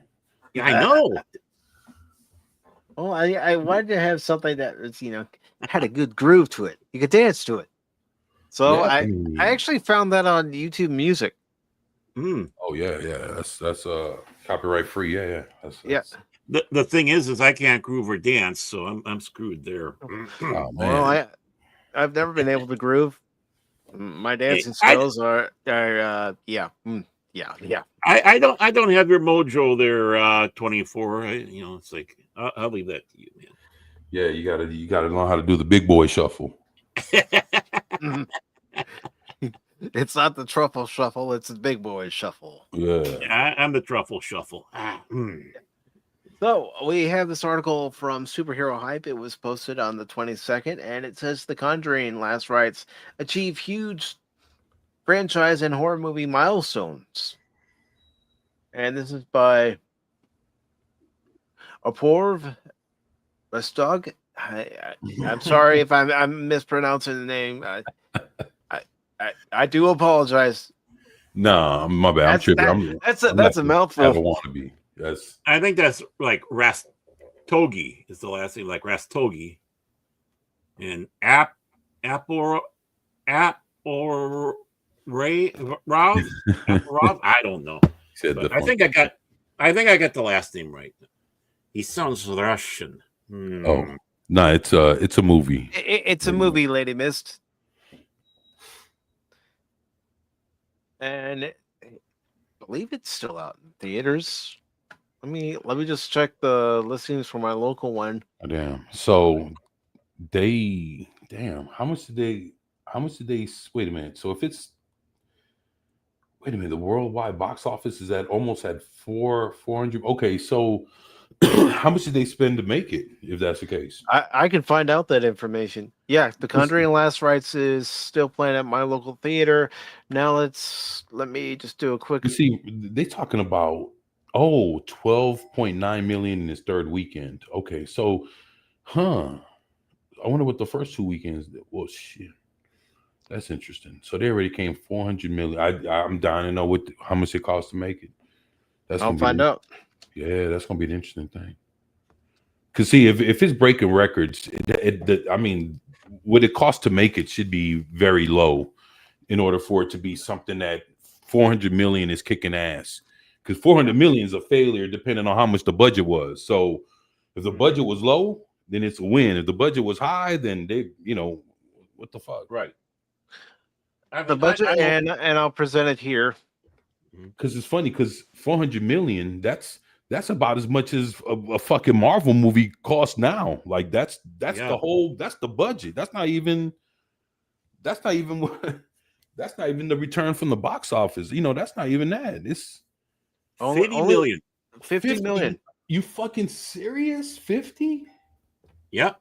Holy shit. So they turned 50 million to 400. Yeah. Holy shit. It's just like I've been saying for a while. It's like, don't have such a huge budget. Get it out there, let people know it's there, and it's amazing. And in this case, yeah, this one really brought the profits in. Yeah, Demon Slayer did do very well. Yep. Not just this past weekend, but its previous weekend. It's making gamebusters, just like The Conjuring Last Rites. Well, yeah, I mean, the Demon Slayer is, it's like a beating Fantastic Four and about to beat Superman. And it's good to see you, Godzilla. Oh, Godzilla, what's up? Yeah. Yeah. I've been meaning to ask you for a loan. And I know you Caju's have a good interest rate. So, and being that, you're a zillionaire, I just, man, I want to do a new edition. So, more than 2 weeks after its theatrical release, The Conjuring Last Rites continues to break box office records, most recently surpassing Sinners to become the highest grossing horror film of 2025. Additionally, with its latest weekend push, Last Rites has also become the most successful entry in the Conjuring franchise, wrapping up the story of renowned paranormal investigators Ed and Lorraine Warren with a bang. Well, that's a good way to go out. Yeah. And this is the and they don't get squirrely and go, hey, maybe we got enough to do another one. No. Wait a minute. Wow. That's okay. With a 12.9 million haul on the domestic front during its third weekend in theaters, Last Rites has officially dethroned Sinners as the top-grossing horror movie of the year. At the time of writing, the worldwide box office earnings of Conjuring Last Rites stands at 399.9 million. I'm going to go to Box Office Mojo, and we'll see what its current total is. And I will share that screen. Mm-hmm. And there you see it. 402 million, folks. Ooh. Wow. Let me increase this for everybody. He's doing it, yeah. Yeah, thank you. Yeah, I want you to really, and it's doing better international. Look at that. I mean, 152 million domestically isn't too shabby either. No, not bad at all. But I'm kind of surprised the worldwide, the international's higher. I would have thought the numbers would have been kind of flipped. I mean, you mean, I don't know, everybody outside of the U.S. Yeah, I can see it, man. I mean, if that's the thing. If it's good, it's good, man. That's that's what I always learned. It don't matter if it's new or if it's old. It doesn't matter if it's good. It's good. A lot of people want to slap on what's good. They want to put an age limit on what's good. You can't do that, man. No, because you got shit that's older, than all this shit that made more money than what all these new movies are making. But this is it's impressive. 50 million to make over 400. That's wow. Mm-hmm. To make 40 more million than what Sinners made this year. Right. Yeah, and that's nothing to. Let me ask y'all a question. How much longer do you think this will sit in the theater? If it has any gaining power, it could be in there for another month. The way this is going, I could see that. But it's slowing down in over here, right? Domestic. Yeah, domestically it was slowing down. I'll go back and look at what that domestic total was. Right. Yeah. Well, shit. Well, let me ask you this: how long just this weekend? How long you think it'll take before it hits the dollar theater? Probably, probably a month and a half, maybe. I mean, with the way things go anymore, it'll be on streaming. I'm going to ask a really silly question here. It's going to make me sound like a complete idiot, but I do that most of the time anyways. There's still dollar theaters? Yeah, out here in Houston, there's one. There's like one or two. Oh. Yeah, there's still dollar theaters out here, man. You lucky guy, man. Yeah, well, the thing is, though, man, when you walk in that motherfucker. Yeah. Shit. Mm-hmm. That motherfucker kind of grimy, You got to make sure that popcorn is cooked fresh. You got to sit there and watch. You don't know how long that motherfucker is sitting, Yeah, it's interesting, man. It's, it's a little, you walk in and, the air quality changes a little bit. You know what I'm saying? Shit be conjuring around up in there. It ain't seen a vacuum cleaner for a while, folks. Yeah, for real. Like you don't know how long the gun been sitting up under the fucking seats. That kind of shit. Yeah, you walk in, your shoes are sticking to the carpet. Like as you walk in, you can feel that shit. Yeah, it's fucked up. And you're hoping the God is from like spilled drinks or stuff like that, something sugary. Instead of something else. You got to be careful up in that motherfucker, man. But yeah, they still got dollar theaters, man. So I remember when they were still like respectable, the dollar theaters. They didn't necessarily have the top tier equipment, like the other theaters would have, but they were clean. You could go in there, have a grand old time. Like the Boulevard. The Boulevard was a great little dollar theater that we had. Went there many a times. Right. Well, they made most of their their money on the candy until it became BYOC. Yeah. Bring your own candy. Bring your own candy. You show right. You know what I'm saying? So shit. But But they always get me on the popcorn, so I'm Yeah, weak. I know. I that yeah. I mean, candy's one thing, but fuck smuggling popcorn. I mean, if they can sit there, make it fresh, and make sure they do it right, I'll definitely give me a big ass, Yeah, big old make 'em bucket do of that shit. Yeah. make And them do about 20 pumps on butter on it. And to answer your question about The Conjuring, Lady Miss, we know what The Last Rites is about, but now The Conjuring itself, which came out in 2013, Oh, okay. it says paranormal investigators Ed and Lorraine Warren work to help a family terrorized by a dark presence in their farmhouse. Mm. So we're talking about ghosts, spirits, Ooh. supernatural. Spooky things. Yes. Wow. Now, getting back to this article here, it says while Sinners may have garnered a better critical reception, as evidenced by its 97% Rotten Tomato score, the Michael B. Jordan led film overseas earnings pale in comparison to those of The Last Rites. The 10th entry in the Conjuring franchise has bagged a whopping $248.8 million from the international market, with Sinners only managing $88.1 million overseas.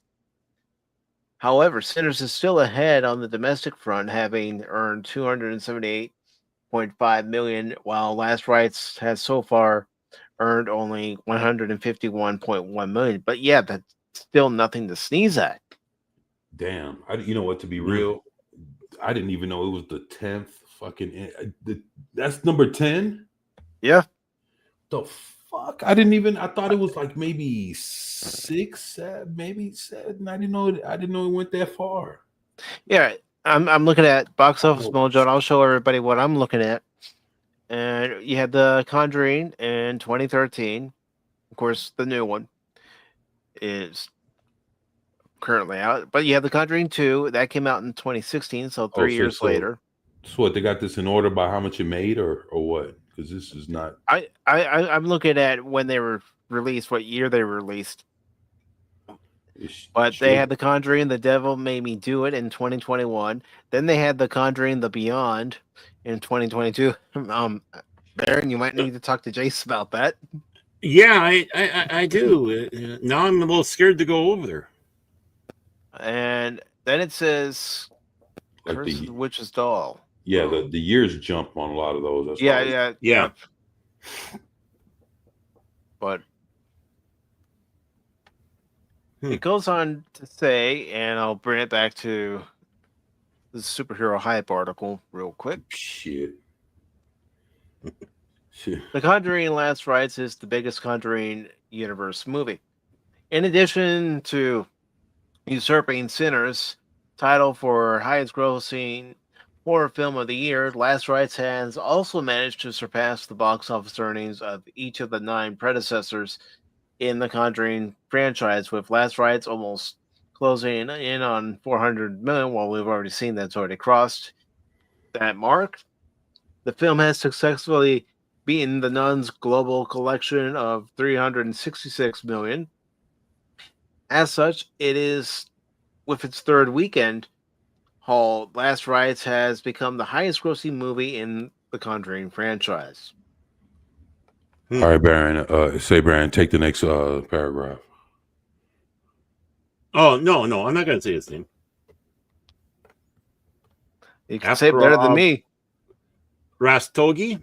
No, I'm just playing with you, man. Aporev Rastogi? Nah, I tell you what. I was just joking. But I know you were.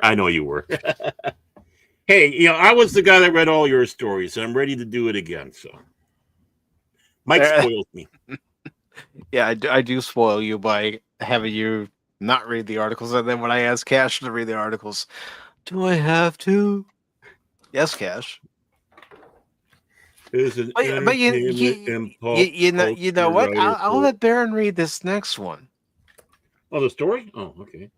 Yeah, I stuck my mouth in it. Yes, Baron. Well, I gave myself you made your bed. Now lie in it. Okay. Ooh, I yeah. don't think I'll be you're more than gonna happy to object talk to- about this. I'll be more than happy to talk about notice how this. notice how his tune changed 24. Yeah. You know, we don't have that clip on here. We need to get that one. The simp clip. All right. Before my stream I got it. tomorrow, I will download that clip from Eevee Mux. It's still over there. Yeah, I got it somewhere too, I'm sure too. So we'll see who can do it first. Oh, come So is on. the story- Come on, Pat. I want to be. You even see some of the words that I have to read. It's like, there's just no way around this. I can't pronounce it. Yeah, this is coming from Pat O'Manaby. Mm. Have you heard him talk? Oh, Tim's here. Oh, whoa, Tim. There are some who call me Tim. So I'm going to go ahead and do the transition. I'll pull up the article there, and don't worry. Okay, I was just going to ask him who wanted to do what. Okay, go ahead.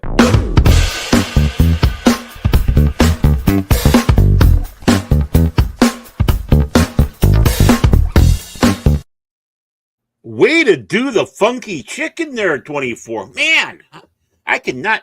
You put me to shame. So this next story here is from Cosmic Book News. It is bylined Matt McGloin and dateline September 20th of this month. Obviously, it's September and this year, obviously. So Gina Carano, starring in Batman-esque Las Vegas crime series, Logan Rain. Okay, almost looked like it was going to go the Logan Run, but okay. Gina Carano, you know what? 24. Have they ever had where a superhero in Las Vegas? I can't recall of any. And you know what? I'm thinking that was a waste. Can you imagine having a superhero patrolling the streets of Las Vegas? Not that kind of transition, Tim. The video kind. Oh, wow. Okay. I'll take off the dress. Gina Carano is Shut up, taking Aaron. on.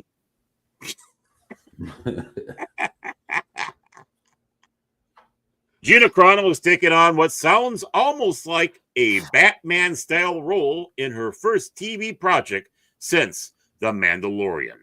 6 weeks after settling her lawsuit with Disney, the actress has signed on to headline Logan's Reign. Sounds like Logan's Run. Jeez. Yeah. A vigilante drama set in her hometown of Las Vegas. Oh, Gina. A new kind of vigilante.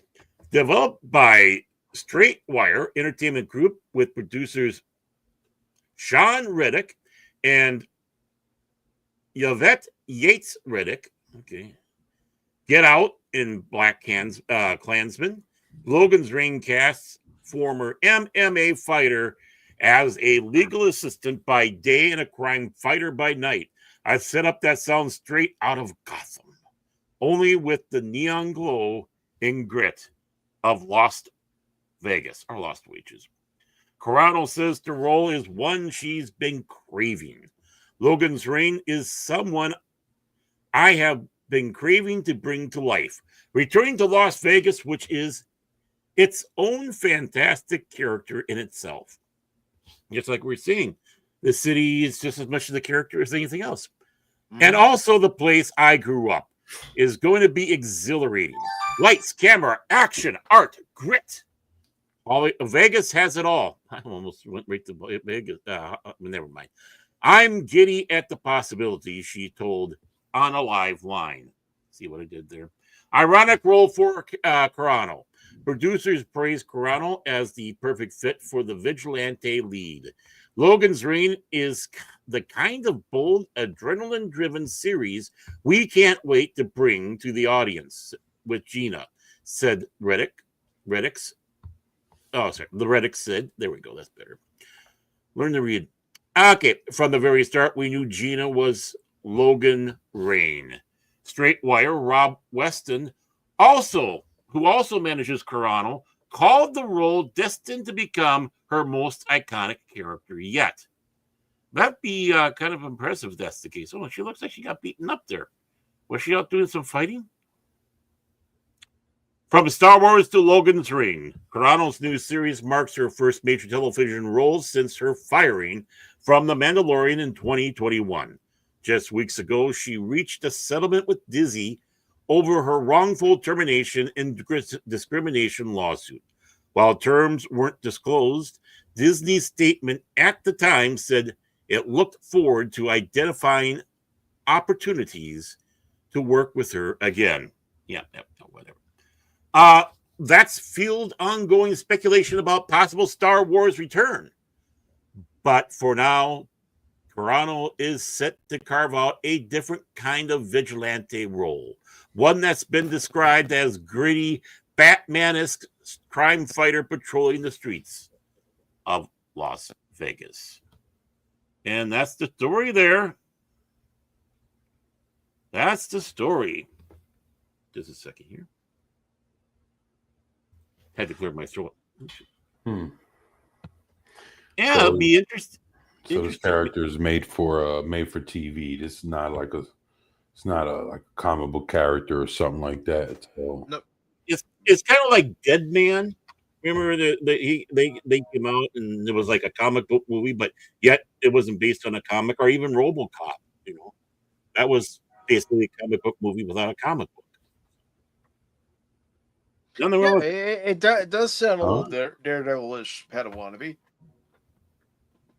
Oh, well, what about some of the other ones that we had where they were like comic book looking heroes on TV? And this was before Batman 89. I can't remember any. I can see them in my head, but I can't remember the names. But I'm horrible. I mean, I don't know. There was the one guy with the thing over his eye. He had a cape. He had like a red. Yeah, that's one of them I was thinking of right there. Bingo, you got it. 24. I forgot what the fuck his name is, but yeah. Wasn't there one called Dark Blank Man? Man? Well, no, that was a movie that was done by one of the Wayans, I believe. But it wasn't Dark Man. Yeah. Well, yeah. I don't. Godzilla mentions Great American Hero. Yeah. Well, nah, it wasn't Great American Hero. It was a very serious kind of show. Meteor Man is another one he's bringing up. Yeah, that was another one that was kind of. Yeah, that was Robert Townsend. Yeah, it's not a comedy. Man. Okay. But you know, yeah, it's driving me crazy. Yeah. Because I say Blank Man as well. So yeah, but that was like a comedy, I believe, like from the Wayans. But let's find out. I'm looking it up right now. Yeah, it was. Yeah, an Black action Man is comedy. a 94. Yeah, parody, and Damon Wayans, and David Allen Greer, Robin Givens. Whew. Well, you know what the thing is, whatever this is, it's either going to be something cool or it's not, and it's all going to be in the execution. If she's supposed to be turning into some kind of superhero, does she have a real superhero suit, or is she just gonna have like some like a leather pants and some fucking jacket? Like just some regular ass. It's like I don't know. It's kind of like the shit that the Winter Soldier's doing nowadays. What the fuck Winter Soldier doing in the Thunderbolts? He has a jacket and some fucking like I don't know. Like I don't know. He started off looking like a superhero. Now he doesn't. Fuck that shit. A superhero, that's supposed to have a costume, but every time you see him, this motherfucker's in jeans, a t-shirt, and a jacket. Like, I don't want to see that shit. Yeah. Either suit up or not. It's like right. So that's what I'm saying. Like, is she just gonna be in, looking like Catwoman or some shit, or what's I don't know. Mm-hmm. It'd be nice if they had some. Will she have superpowers? Is she so it's Batman like, so basically she's a regular person but has gadgets and a little bit of money behind her, with a souped up ass car and with guns, no guns. Is she like the Punisher? Is she killing motherfuckers? Like what's I don't know. Yeah. Is she What, like what's more her of an deal? anti-hero? Or I is mean, she like a real I don't- fucking superhero? I don't know What? about you, 24, but I would like to see some conceptual drawings of what the character's Oh. supposed to look like when she's Mhm. out fighting crime. Oh yeah, Oh, me that'd be too. interesting. Yeah. And that one picture of her was it Instagram or on Instagram there, it looks like she's a little Yeah. bruised. I wonder if she's going through training for this, including fighting training, because as she sat back and said on Joe Rogan, she hates exercise. She hates doing all that stuff. And that was the one thing about MMA fighting that she didn't like. And she admitted that she let herself go. And at the end showed she was a little getting a little plump there. Still was hot as hell, but so this picture, it looks like she's a lot thinner, especially in the face, and she's got those bruises. It's like, yeah, I think she's training for something here. And I don't think it's MMA. Mm. Almost a black eye. I mean, Well, it's going to be interesting if we get any more news as the months go on and find out what the series is about. Another thing we have to keep an eye out for is to find out who's going to pick up the series. that's the other thing too. Yes, yeah. I remember that. I remember saying that old Asian trainer saying, "You too fat." There's some other people that had their friends do that every day. Calling up and say, "You're a fat fuck," and they use that as the inspiration. But I mean, even if it's like a leather coat type of thing, if you do it right and you have the proper, like a mask. Right. I mean, think about the Shadow. I mean, think of the Shadow or the Question or those, something like that, but menacing. I mean, those are effective as much as, a Batman suit or whatnot. I just hope they don't get carried away with the suits where it's like overly padded. Yeah. And it's just, I mean, obviously we want to see her figure, because we're men and, we're pigs. But, that, you sit back and go, I kind of think she's doing the stunts.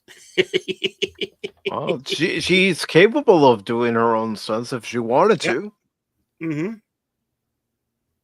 Well, I mean, if she's getting back into shape and, take a look at that picture and the one from Instagram, even, her face is thinner than that. Yep. So it's like, what is she, She's working out. Yeah. All right. And 24 has to go, so no. So 24, before you go, my friend, What's please go ahead and promote yourself. Let everybody know what's coming up in the future. And man, and remember, it's going to Rumble, so really be impressive. Come on, you can do it. Yeah, well, I mean, shit, I'm working on some stuff. Man, y'all will see me back soon. My name is 24/7. Name of the channel is 24/7 Fusion Media. And I had a great time kicking it with you guys. The chat was awesome. I love you all. And I'm looking forward to the next time. So thank y'all for having me, man. Appreciate y'all. Well, I enjoyed having you here, brother. And you don't even have to ask. You got an open invitation to come on at any time. All right. Thank you, man. I appreciate it. Yeah. All right. Cool. We love having you around, man. Yeah, man. Shit. Love being around, man. So appreciate that. Appreciate you come man. around here and you come around here and you just pull this shit up and we just love it, man. Oh man. All right, y'all. Y'all take it easy, man. I'm gonna go ahead and take off, man. But shit, y'all take care, man. And you too, bro. And Chad, I love y'all, man. Y'all take care as well, man. And y'all have a good night. I love you, brother, too. So all right, take it easy. All right, take care. Peace. Take care, brother. Yes. Right. Peace. Damn, I've missed that piece. Oh, I mean, I hate it because it means he's leaving, but I missed that piece from him. I like it. And that, ladies and gentlemen, was the wonderful 24/7 Fusion Media, the Tower of Power himself, the host of the Primetime Kings. He's the one that gave me my first job. He's to blame, people. Now that he's gone, I can say that. He's to blame for me. I'm not gonna blame 24. But yeah, it's always nice to be able to stream with him, and glad to see him. Definitely was glad to see him Sunday, and I'm glad he was able to make it with us tonight. And yeah, and he's a talker. You know, I mean, you get him going. He's great. You know, get great information and all that. I mean, he's especially when it comes around the movies, DVDs, and comic books. I mean, he's right on it. I'll hardly challenge him on that stuff. It's more like I go ask him. So, I mean, I was really hoping, you know, the thing is he knew what I was talking about, but just like me, we couldn't remember the name of the show. Well, we're all getting to that age where it takes us a while to get those files out again. Yeah, well, the thing is, it only lasted a season, I think, and he had a motorcycle, if I remember right. I can picture it. I just can't remember the name. Oh, you can do. Let's hope this isn't a Mandela effect. That's all I got to say. But yeah. Well, we're thinking that we all saw the same series and it's a completely different thing. Yeah, but everything everyone's been saying is what I remember or what fragments I have in my addled brain. So, Baron, are you ready for the final article of tonight? The final article? Yes. Yes. The final article of tonight is this, ladies and gentlemen. That's exciting.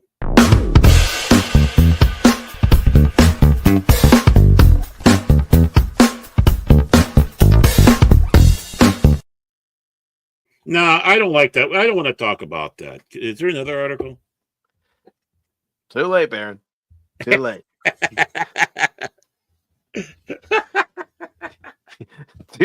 Too late. As a matter of fact, Barrett, I have something to say specifically to you.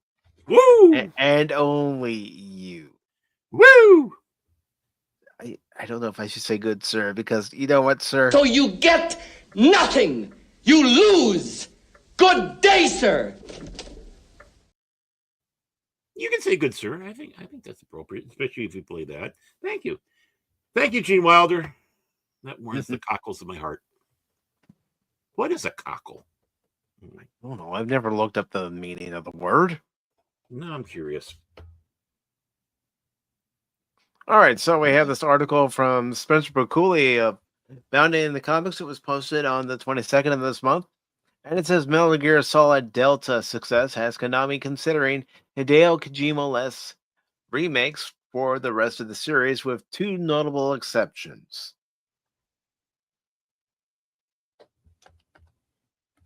And Jane says if they made a Metal Gear Solid extraction shooter and got the developers to keep their mouths shut on social media, it would make insane money. That's the thing, Shane. You got to make sure that anybody associated with these developers keeps their mouth shut, especially when it comes to the game or politics for that matter.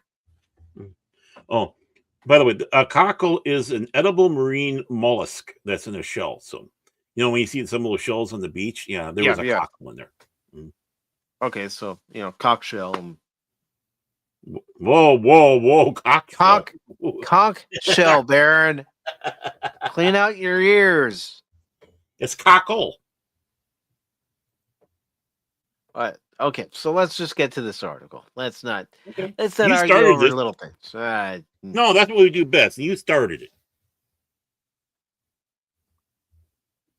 I'm not paying $80 for this game. I won't pay.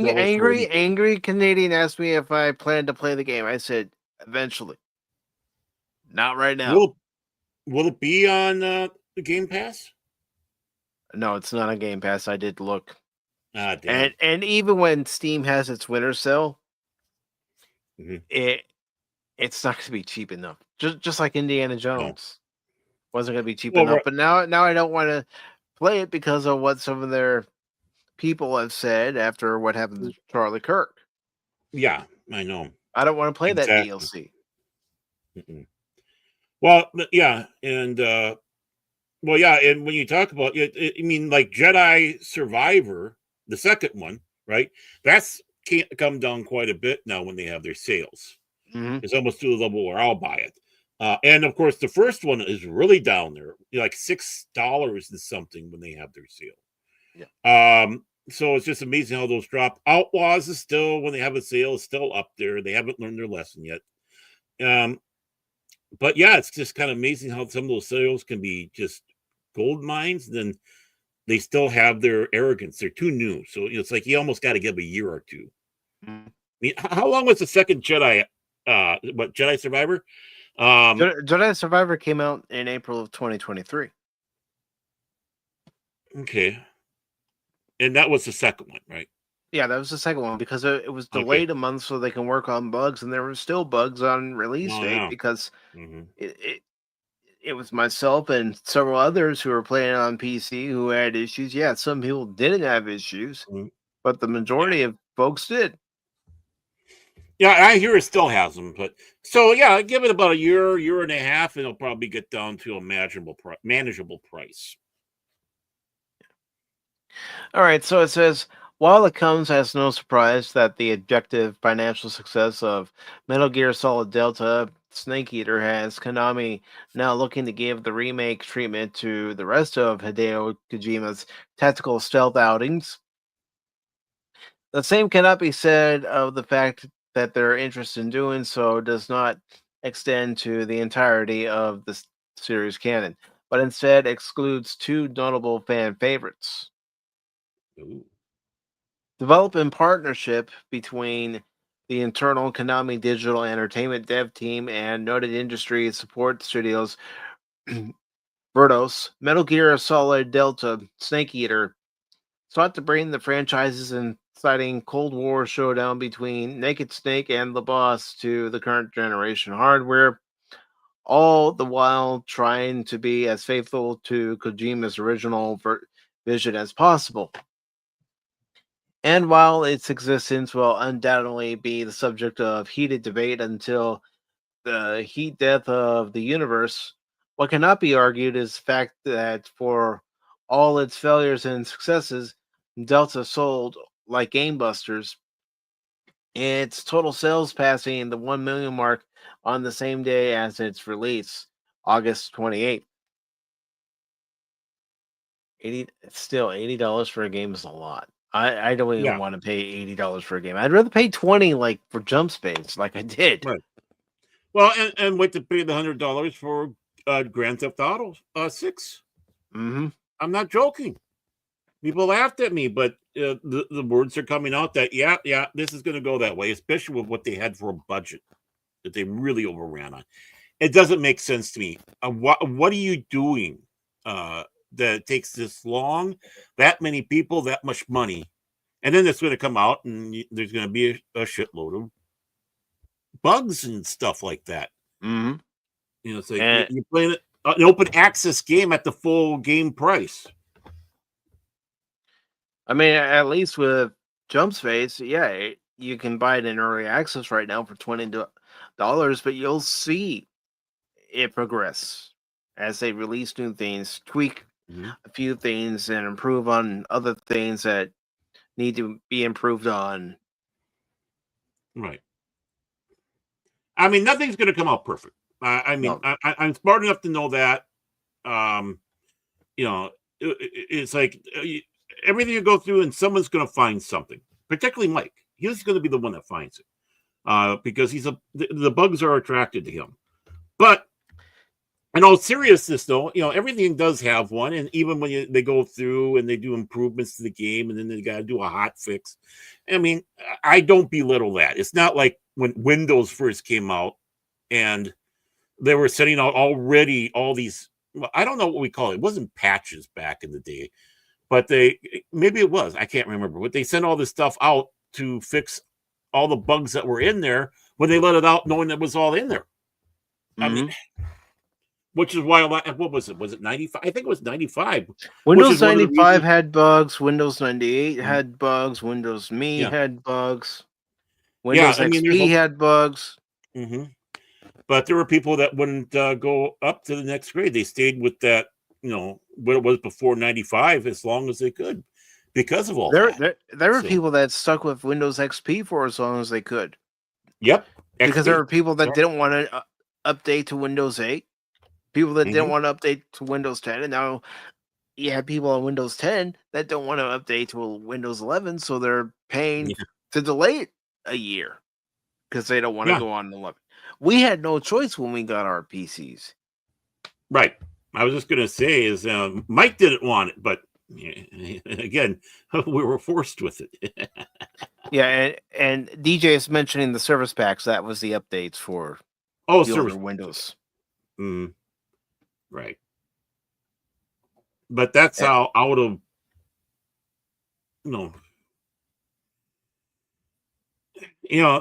really, and it's gotten worse. And then they want to pay, have us pay all these big money, and it's like, no.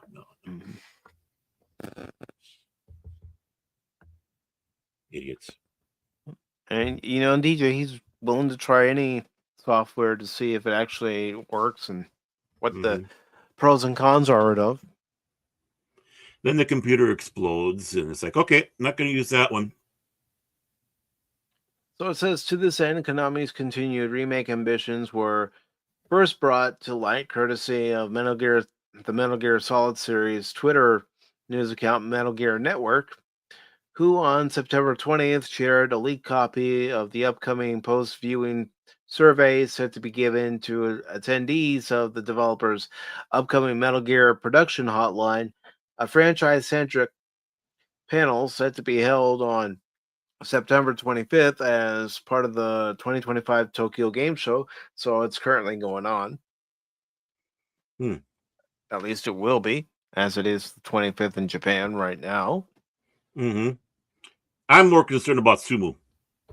That's going on in Japan right now, too. Therein, one question asked fans to select all the following Metal Gear series titles that you would like to see remade, with its selectable options including nearly every other non-Metal Gear Solid 3 game from the NES original Metal Gear to 2015's Metal Gear Solid 5 The Phantom Pain.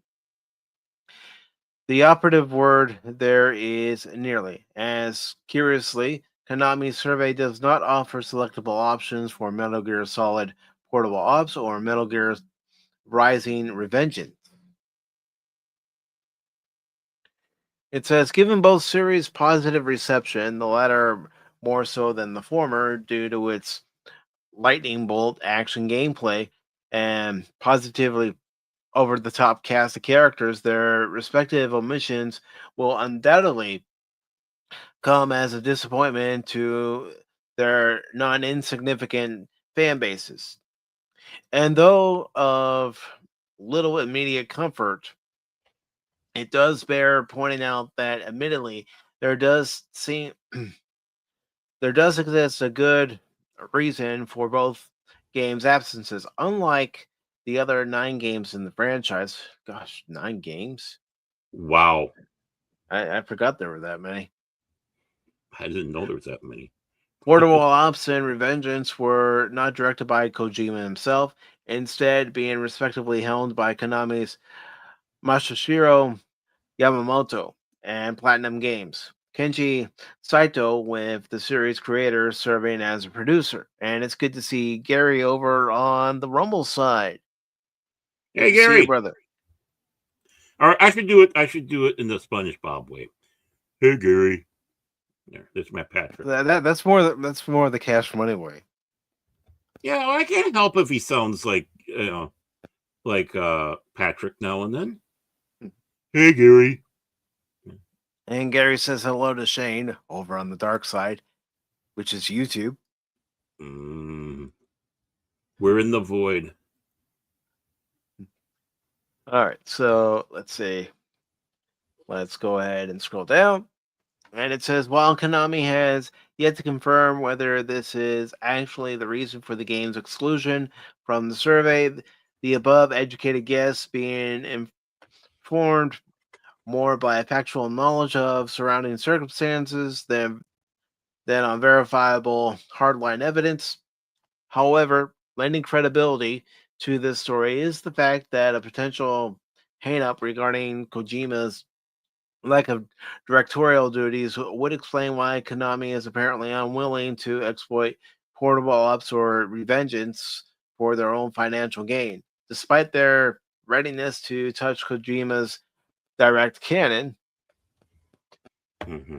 regardless, more information as to Konami's plan for every species of snake, whether naked, solid, liquid, venom, or solidus, will likely be detailed during the developers' aforementioned September 20th Tokyo Game Show panel. And I promise everybody that for Sunday's Pop Talk, if I see anything related to the Tokyo Game Show that's going on right now in Japan, if I see anything related to Metal Gear Solid, I will follow up with it.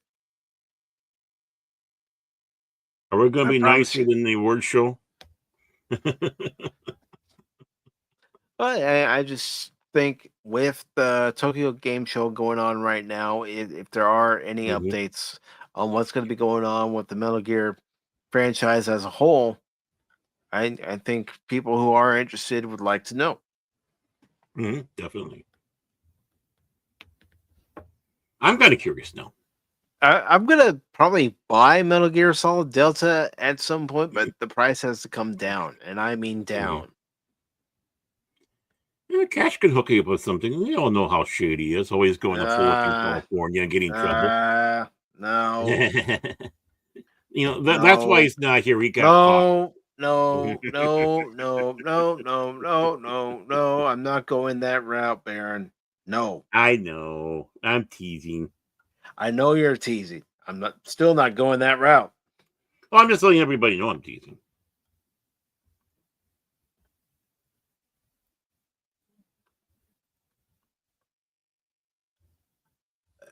It's probably going to be 2 to 3 years before I buy it, Jace. Yeah. I'm not kidding.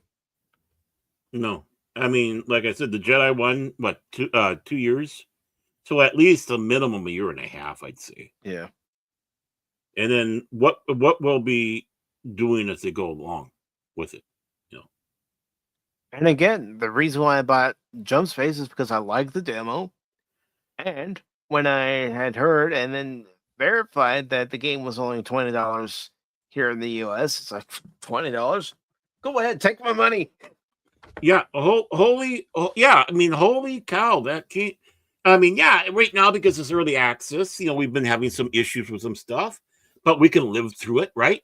As long as they improve it, and they do have a roadmap for it, and they've made it known, which makes the game look even more exciting. To think that this is an indie game, the graphics can put some of the graphics are beautiful. I mean, yeah. I mean, you look at the environment when you're at the hangar and all the detail that's there, and you think, oh, I wonder what they're going to unlock here in the future. And then you actually go on to a mission, and you're in space, and you're navigating around moons, planets, asteroids. Yeah. And all the detail associated with that. When your ship gets damaged, you actually see where the fires are. It just doesn't tell you there's a fire, that you see something trying to resemble fire. No, you see the fire. Even in the crawl spaces, there could be a fire. Our electrical issues, that really looks, radiation. Yeah. Now, how many times have we heard that last night? Where's that radiation? I mean, yeah, we had some issues last night when we were playing it. Yeah, but how many times did they get kicked out? A few times. Yeah, I think about 4. But we expect it when a game's in early access, especially at $20. But we're not going to stop playing it, because even today, Baron, there was an update for the game. Oh, did I get that? Do I even have Steam up?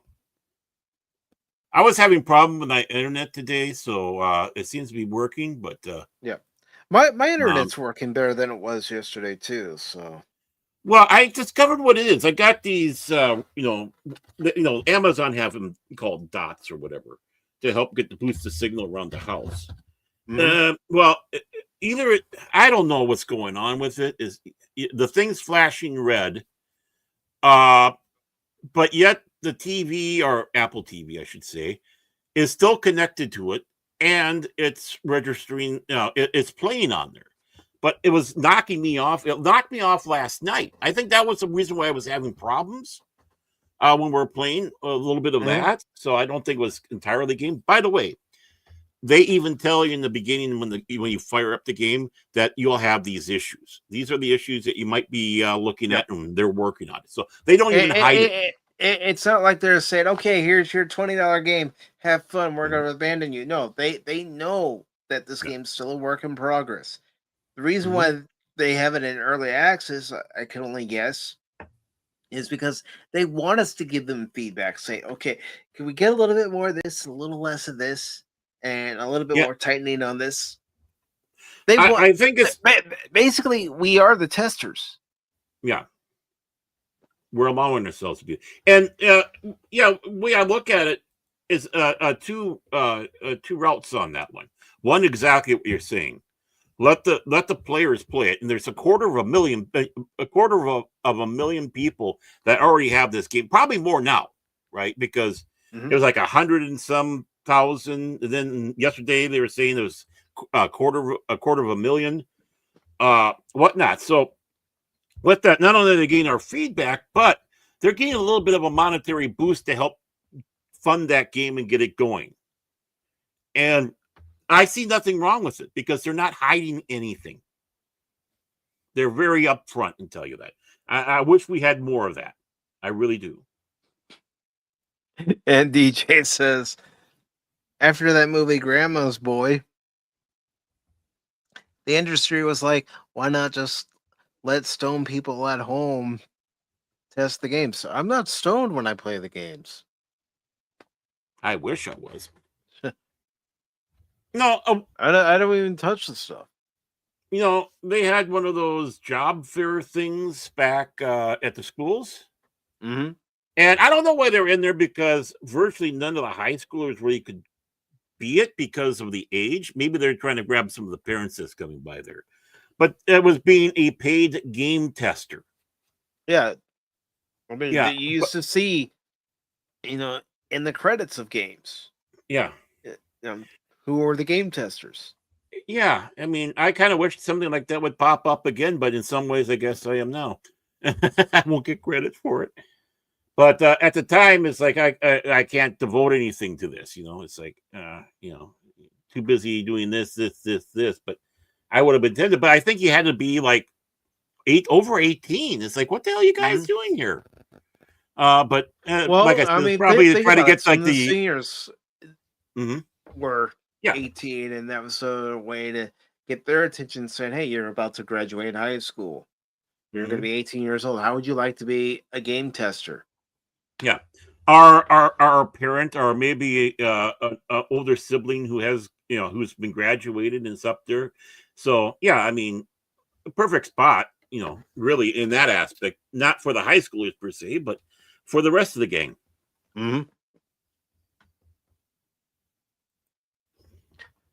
But yeah, I mean, again, as far as Metal Gear Solid Delta Snake Eater, it needs to come down in price. And if Konami does make more games that are upgrades from the original Metal Gear Solid games, well, they're going to be $80 to $100, unfortunately. And the thing is they virtually got the game as it is. I mean, most of the work is done for them already. Yep. So it's like the thing is, too, Baron, I still have the Metal Gear Solid collection that came out a couple of years ago. And I tried playing the first Metal Gear Solid on the night it came out, and there were so many bugs. It's like, I can't do this. I was able to do it back in the day on my PS1 on the analog controller, no problem. But with this release, I haven't been able to do it, at least at the time. I haven't touched the game in 2 years. Maybe I should give it a try one of these days and see how it goes. And because Cash even asked me, "Are you getting your money back?" I said, "No, I'm not gonna go. Okay, I'm getting my money back because of all these bugs. So I'm gonna wait for Konami to release Mhm. patches and see if any of those patches actually fix the issues. Yes, I know the longer I wait, I won't be able to get my money back. I'm taking that risk. But He's a gambler. after 2 years, and it will be 2 years soon. Maybe I should just get back to it. But I have also promised Lady Miss that before the year is out, I will be playing Half-Life. Well, yeah, definitely. Lady Miss comes first. So, you know how I am, Baron. I could be playing one game one time, another game another time. You know how I am. Or Right. sometimes I'll play 2 games in one stream. I know that doesn't You know- happen very often, but Yeah, like last night. And you've been known to pull audibles, so I mean, hey, sometimes you have to pull audibles. It's like, okay, this Yeah. isn't working. Okay, Yeah. fine. I'm not gonna stress we're about it. used to his fickleness.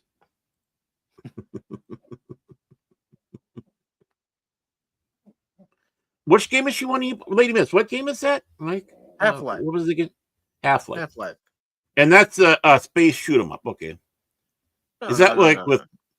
No. Okay. I don't. I can't. I'll show you what Half-Life is. Give me a sec. These are zombies.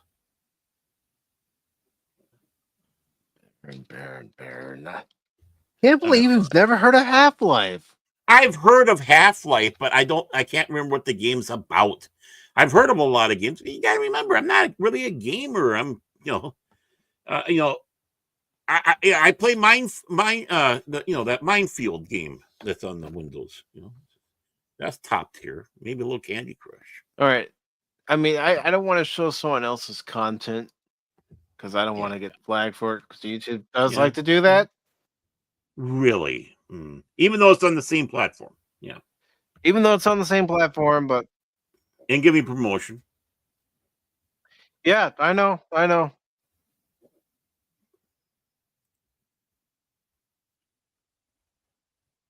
mean, I've heard of Half-Life. Good old Cash talks about it all the time. Ooh, impressive. I've heard of Cash Life. Yeah, Cash Life. Yeah. Yeah, because they recently, well, it's not that recent, but it's recent enough. Did an update where it will actually work on modern computers and got it for free on Steam at the time. It looks like Duke Nukem without the coolness. Come get some. Well, you're a scientist, and things have gone awry where you work at this facility where you work, and yeah, I'm not going to spoil the story. Oh, you're playing in there. You're basically playing DJ Ronnie G. Okay, that's what they need. They need to have the DJ Ronnie G edition of Half-Life. DJ Ronnie G and its turtles.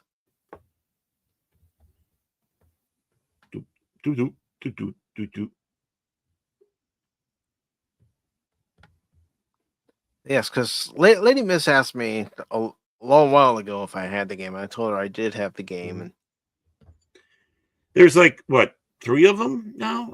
I mean, I think there's 3. Yeah, but yeah, I know. What are you doing over there, grunting like that? Jeez. Dogs. I don't like dogs. Yeah, I'll share my screen so everybody knows I'm not bullshitting them. I don't want to do that to folks. I don't bullshit people anyway. Oh. Yes, I have it, and it's currently installed. What? Look at that. Look at that. Oh. I was just going to go through the games and see what naughty ones you had. I don't have any naughty games. You don't believe me. You don't believe me. I'm teasing. No, Leisure Suit Larry? Come on. Now, that's a game they should redo in such. Leisure Suit Larry.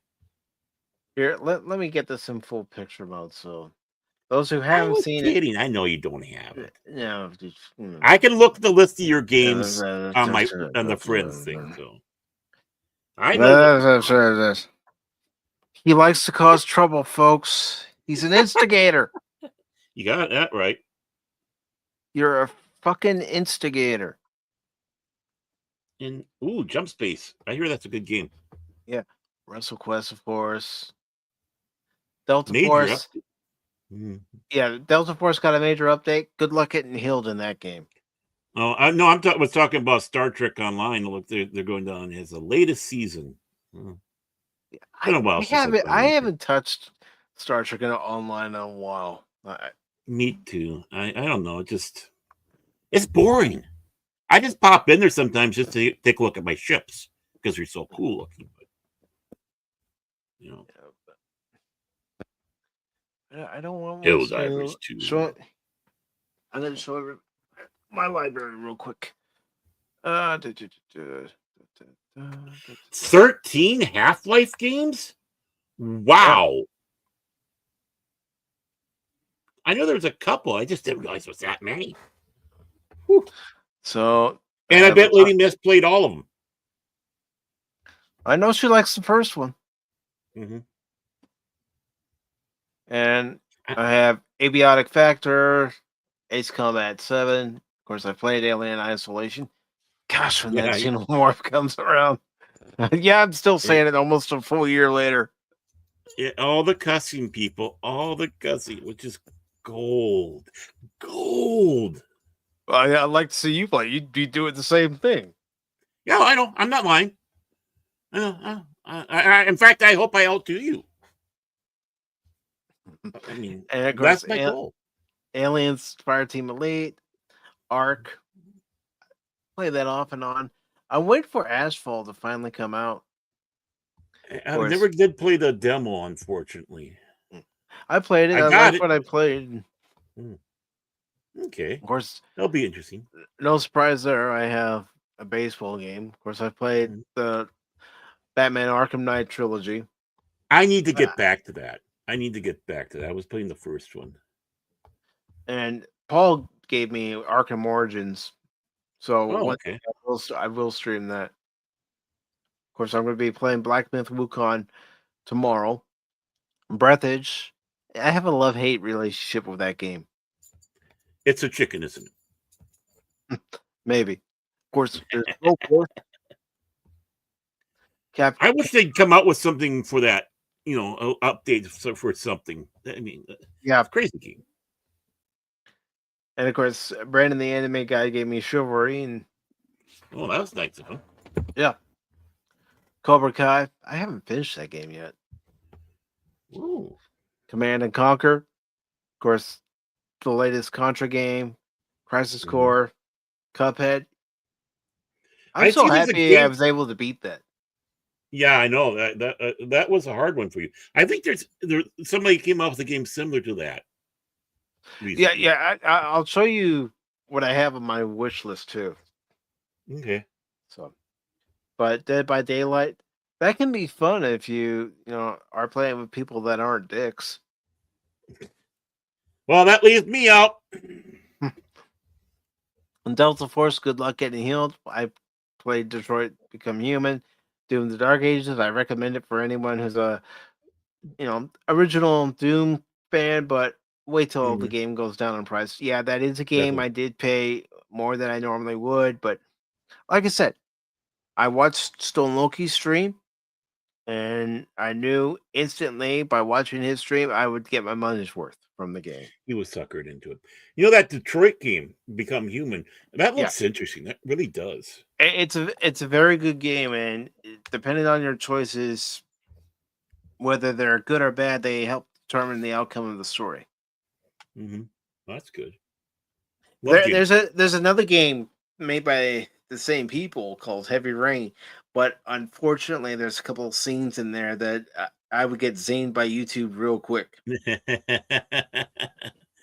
The Humpty dance, huh? Yes, exactly. Of course, Cash and I played Double Dragon. At least the latest one, Rise of the Dragons. Of course, there's Double Dragon Neon. Rise of the Dragons. That's Lady Miss' favorite game, I bet you, right there. The Rise of the Dragons. And don't worry, Jace. I'll get to Dragon Age Inquisition. Don't worry. And of course, this was the demo for Dragon Ball The Breakers. I found it fun. Dreadway's a new multiplayer game that's coming out right now. It's still in testing. So you can, sign up for the beta test. Right.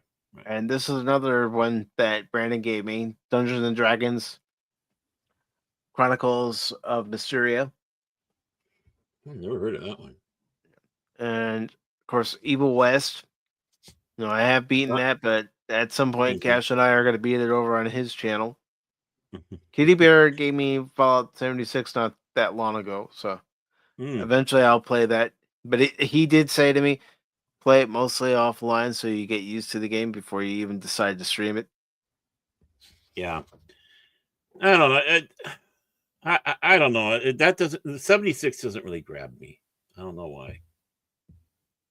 And of course, Final Fantasy VII, the original, Firewatch, First Ascent. That game started off as fun, but then it lost its luster. Because I have Gauntlet. Yeah, Panzer Dragon is a good game. Of course, we haven't tried playing this in a while there in Ghostbusters Spirits Unleashed. I was going to say, we're so close to October. That game has to be played. It really does. Yeah, well, we got to try it because remember the last time we tried it, we were having connection issues. Yeah, that's right. But I think that got taken care of. I think there were some hot fixes that saw come through. But it's been a while. It's been about a year. Yeah. Of course, then there's the 2009 Ghostbusters game. I've already played G.I. Joe. I've already played Gotham Knights. I haven't played GTFO. I've played Gun a little bit. Of course. Oh, and you love that. You love that. What was it? The Gotham Knights. You thought, oh, they got everything great. The control works great. Everything. Yeah. No. Don't believe him. Don't believe me. Yeah. Of course, Hearing him cast it out. Half-Life will be a future game streamed on the channel. Headliners is a fun 4-player game. Heavy Rain, like I said, if it wasn't for a few scenes in the game, I'd be streaming it. But because of those scenes, nah. Yeah. Helldivers 2, take April. We got to try to get into Helldivers 2. I know I was able to get into it not that long ago, playing with Shane and Duz and Wolvie, but we got to try to get into that. I got to finish. Yeah. I got to finish Hogwarts Legacy. That's one of those games that comes in really cheap on those sales. And when I got the money and it comes in cheap like that, I'm going to get it. I'm going to make sure Animos isn't the only one waving his wand around Hogwarts. And then the back rooms, of course.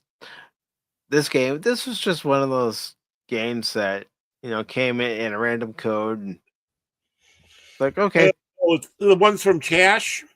Yep. That is one of the ones from Cash. And of course, Jump Space, Left 4 Dead 2, shooting at zombies with your machine guns or any weapons. Lethal Company, that's also a game that is fun when you have a group together. Of course, I played Lollipop Chainsaw, Lost Ark. Come on, Baron, you got to stream this on your channel. Come on. I got it downloaded, to the wasteland. Get out to the wasteland. Damn fun game. Oh. Yeah. Another fun game, Made in Cups. 2D beat 'em up. I've noticed that the 2D beat 'em up games are making a comeback. Yeah, as they should. Of course, I've played Rivals on the channel. Marvel Snap is just one I played offline because it was free. Of course, I played Mega Man 11. I played all of the Mega Man games on the Legacy Collection 1 and 2 for the original Mega Man. Mega Man Dive's just one of those online things you can play and just have fun. I've already beaten Mega Man X 1 through 4.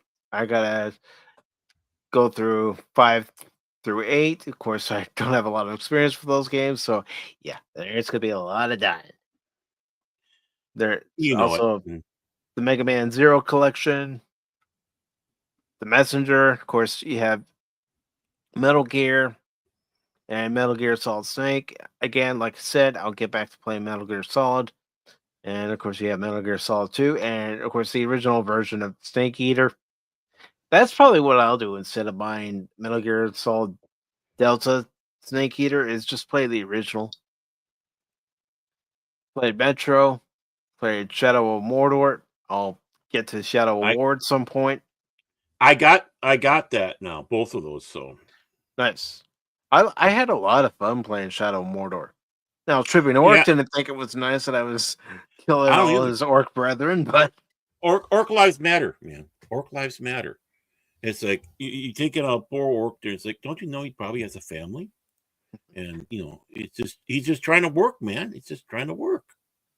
this Power Rangers game actually had old school side-scrolling beat 'em up difficulty, so I like that. Really? Yeah.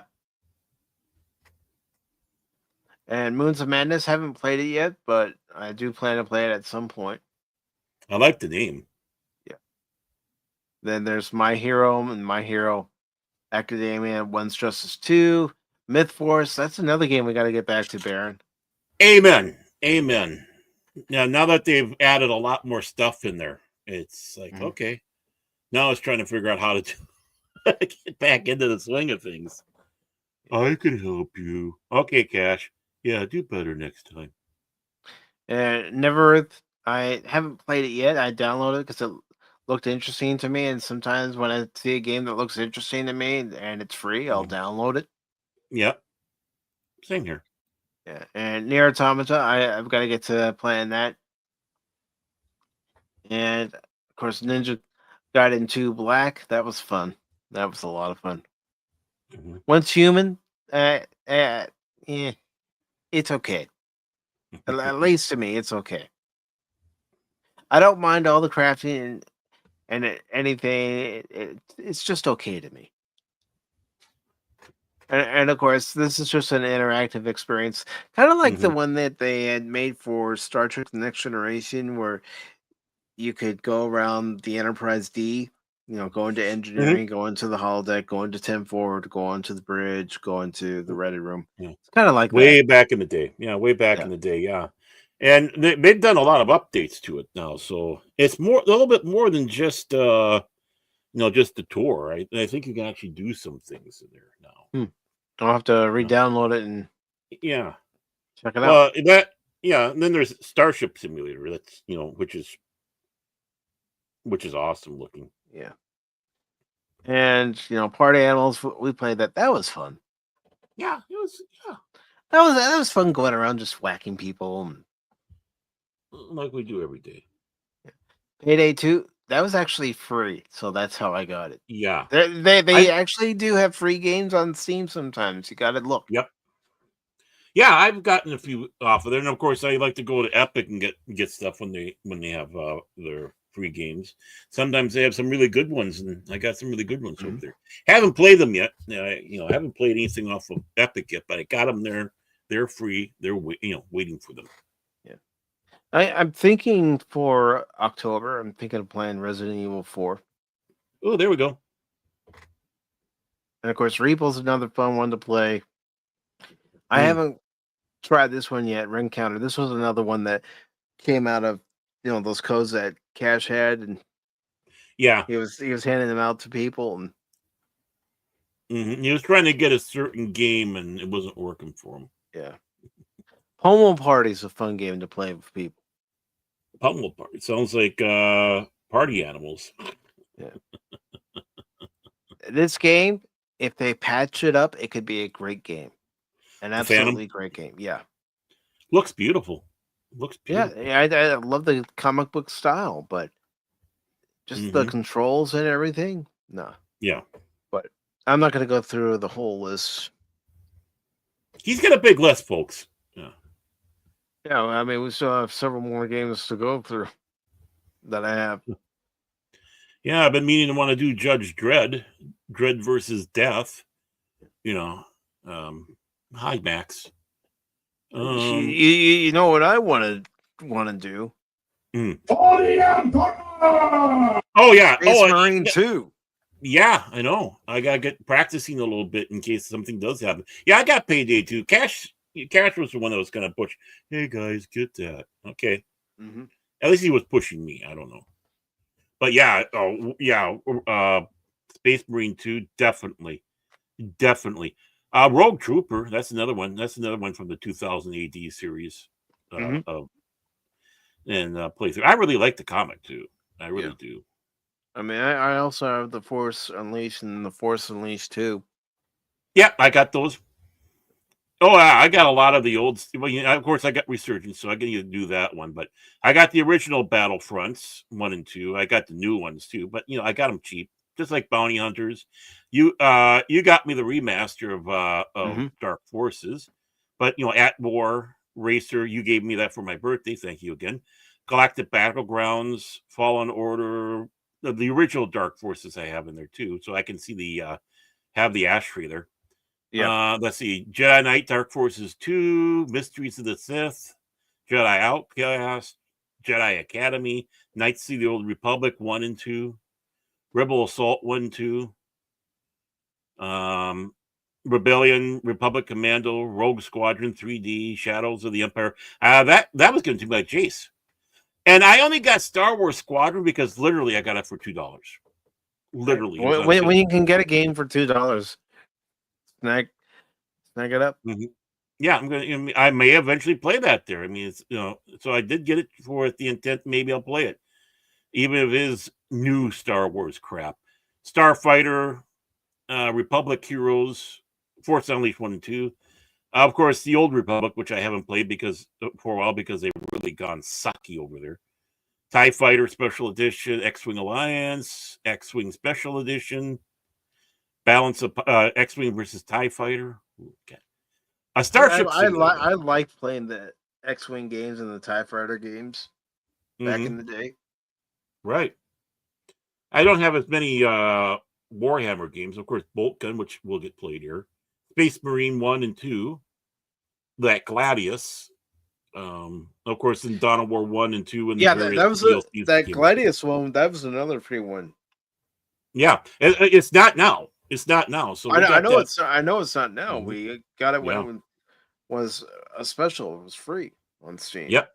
And that again, I will emphasize it again. You have to look. You have to go under the category of free games and see what they're offering for free games for that day. Yeah. Vermintide 2. Of course, we need to get back to that. Mm-hmm. The one that calls us mayflies. Yes, Baron, we need to get back to Vermintide too. Mm-hmm. Oh yeah, Deathwing. Can't forget Deathwing. Of course, the RoboCop and the follow-up. I gotta definitely play those. Shadow Warrior, the original one, and it looks like the remake. Got it for dirt cheap. Mafia 1, 2, and 3. And again, it was a ridiculous price for them. I got it.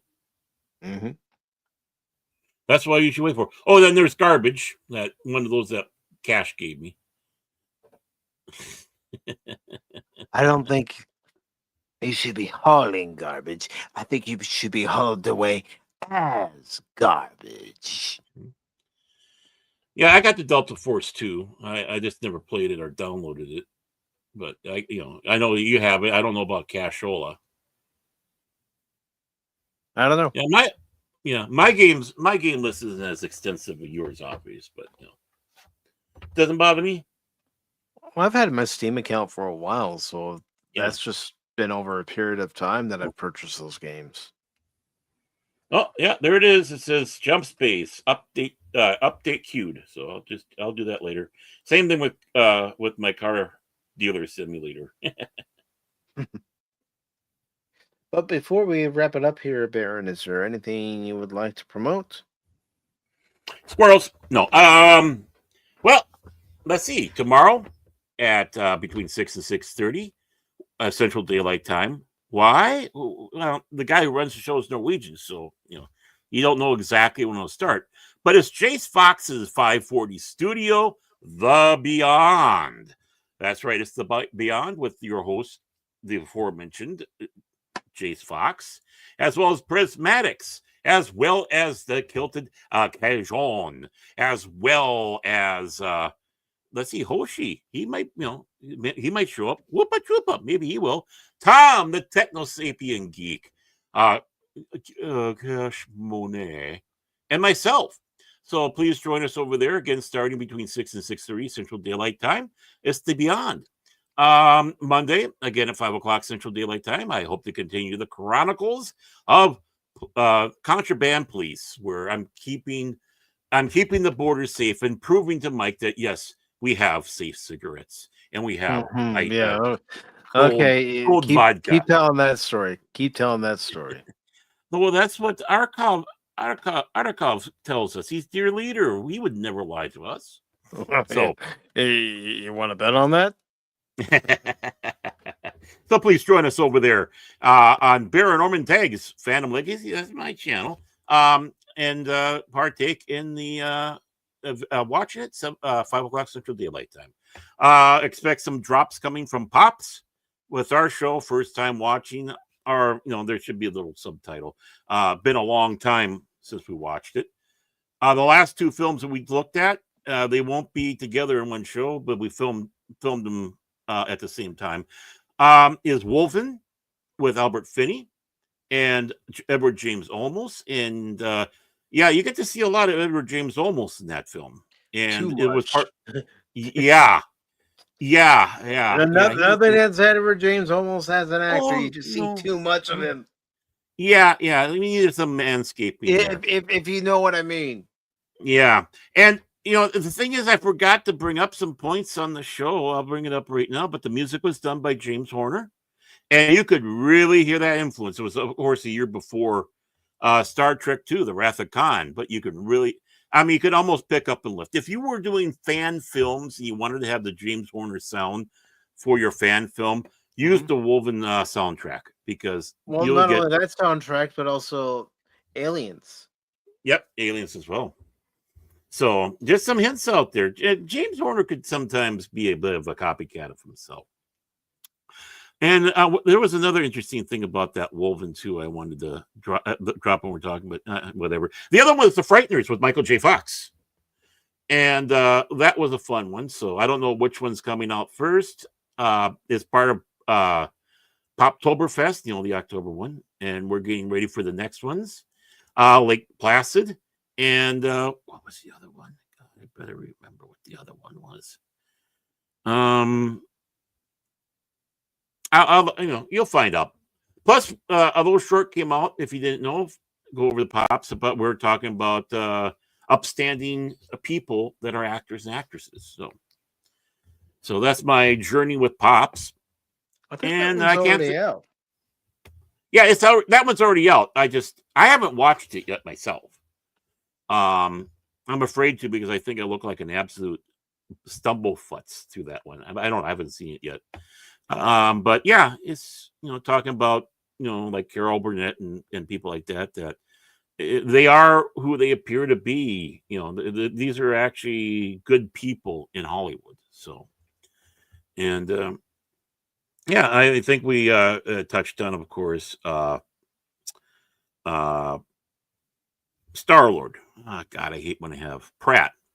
Chris Pratt. Yeah, Chris Pratt. He was one of those we talked about and such. So yeah, maybe we should have said Raul Julia, but I think we were focusing on those that were still alive. But no, I think we did hit some people who sadly didn't pass. Raul Julia should have been in there. But yeah, please go watch that and be on the lookout for those first time watchings. They're fun to do, man.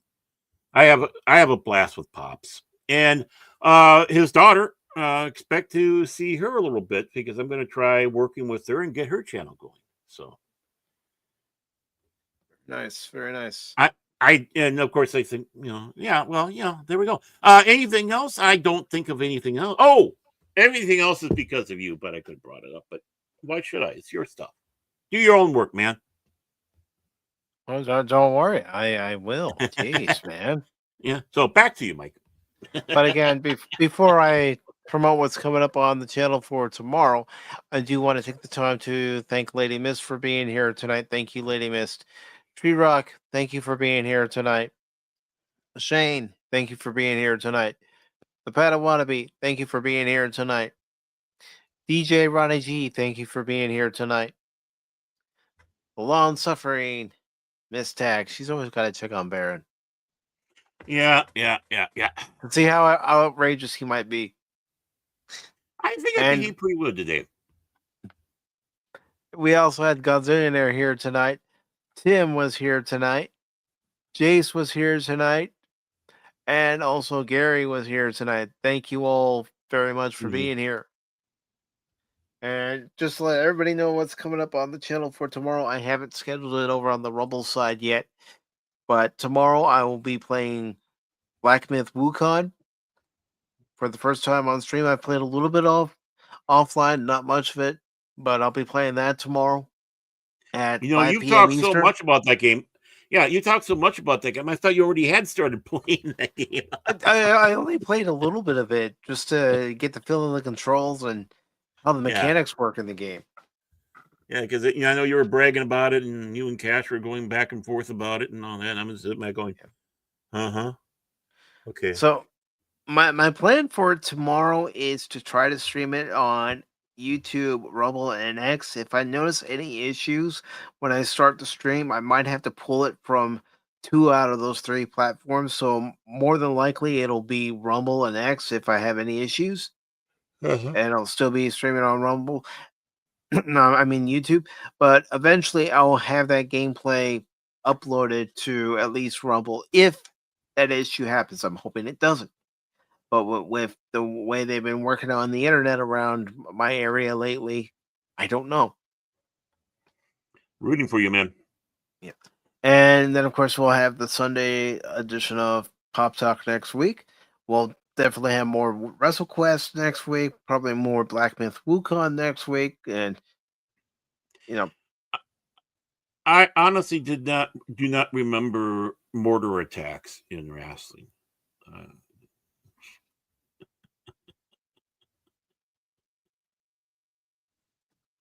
And DJ is saying I feel moderately greater engagement when Baron is on Pop's show. Yeah, what does that mean? Let DJ explain it. Okay.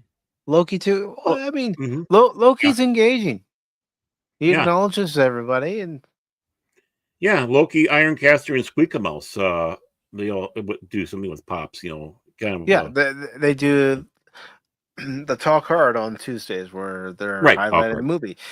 This last Tuesday, well, yesterday I should say, it was Weird Science. Yeah. Is it a classic or not? I think And a it's lot a classic. Yeah, I think it's classic. The thing is as Pops like to say, a lot of these movies Squeakamouse has not seen. So he takes great joy in having her see these films, for the first time. So, And that's the thing, we're all at a certain age doesn't mean that we've seen every single movie that's out there. oh hell no.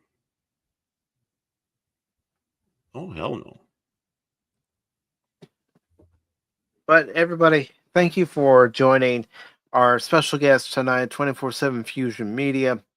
Pleasure to have him on the show with us tonight. Of course, Baron and myself. Yeah. It's always a lot of fun. If you could do us a favor, make sure you're sharing out the stream, hitting that like button, subscribing to 24/7 Fusion Media. Oh, Pops ears yeah. must have been burning, or he had his cloaking device on.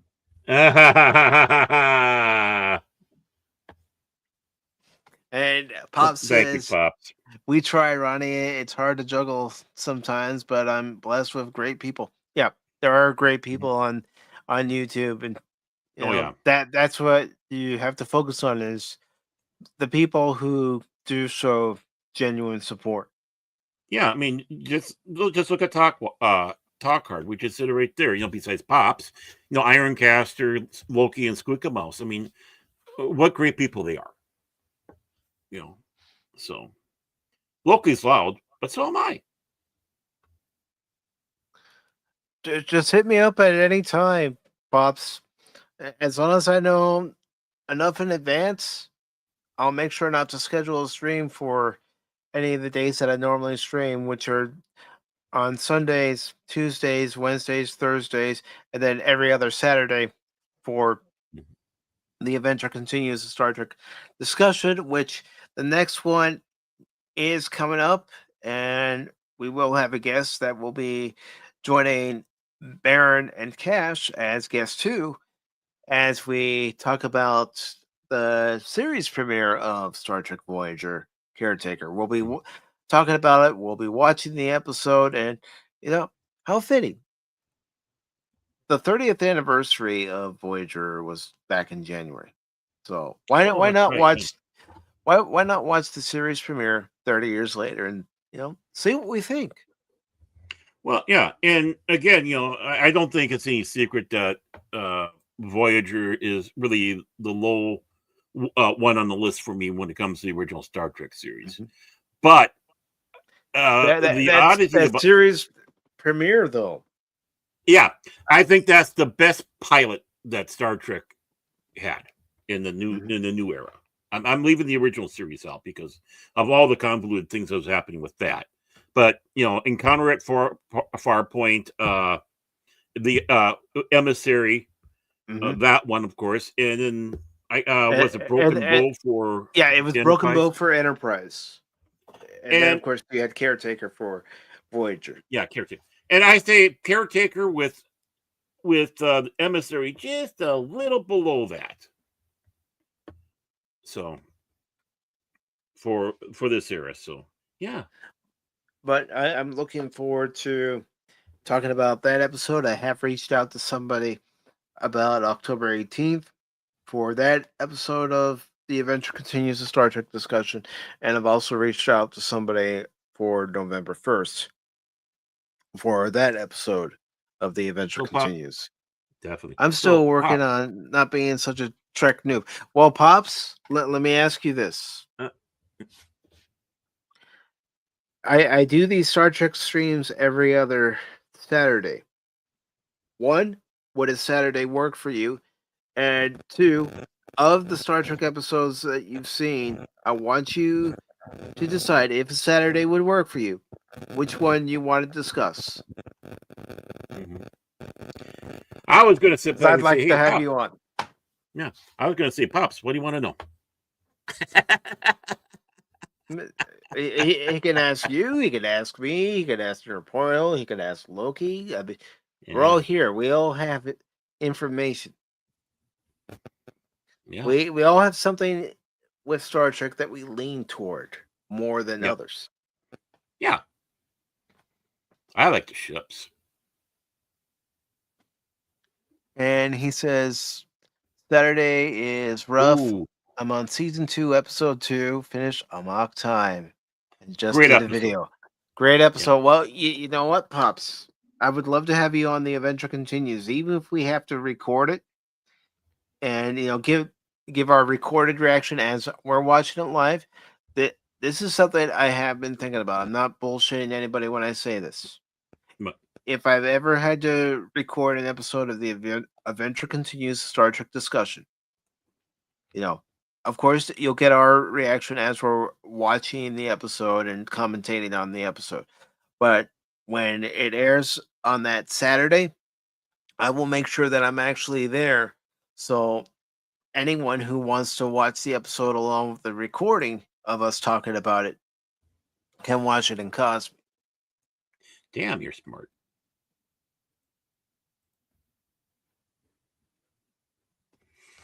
Oh, and I'm going to get back to your daughter as well, Pops. She sent a text to me, so just want to let you know. I'll get back to her. My apologies. I have to talk to Mike about a couple of things, make sure I have stuff clear, because I can make mistakes. I mean, no, I always make mistakes. Yeah, definitely, Pops. If you have a particular episode from the first season of the original series that you want to discuss, we can discuss it. We can watch it because that's how the show is done. we're reacting to it live. We're giving everybody our thoughts live, even in the recorded. It will still be live because, like I just said, I'll have the Cosme link there for everybody to watch. And I can't wait till Pops gets to Spock's brain. Hey, nice, great! Nice. Glad to hear that. So yeah, I'll just call her. It's okay if I call her Tate. I don't know what to call her. On the stream here. I just don't want to say the wrong thing. No. Don't say her real name. Oh, I don't know her real name. Well, I do, but yeah. I appreciate everybody being here. I know this is a long outro, but we don't do things quickly around here on Pop Talk. Yeah, this is Minnesota. Goodbye. By the way, it's Morgana. That's her name. All right.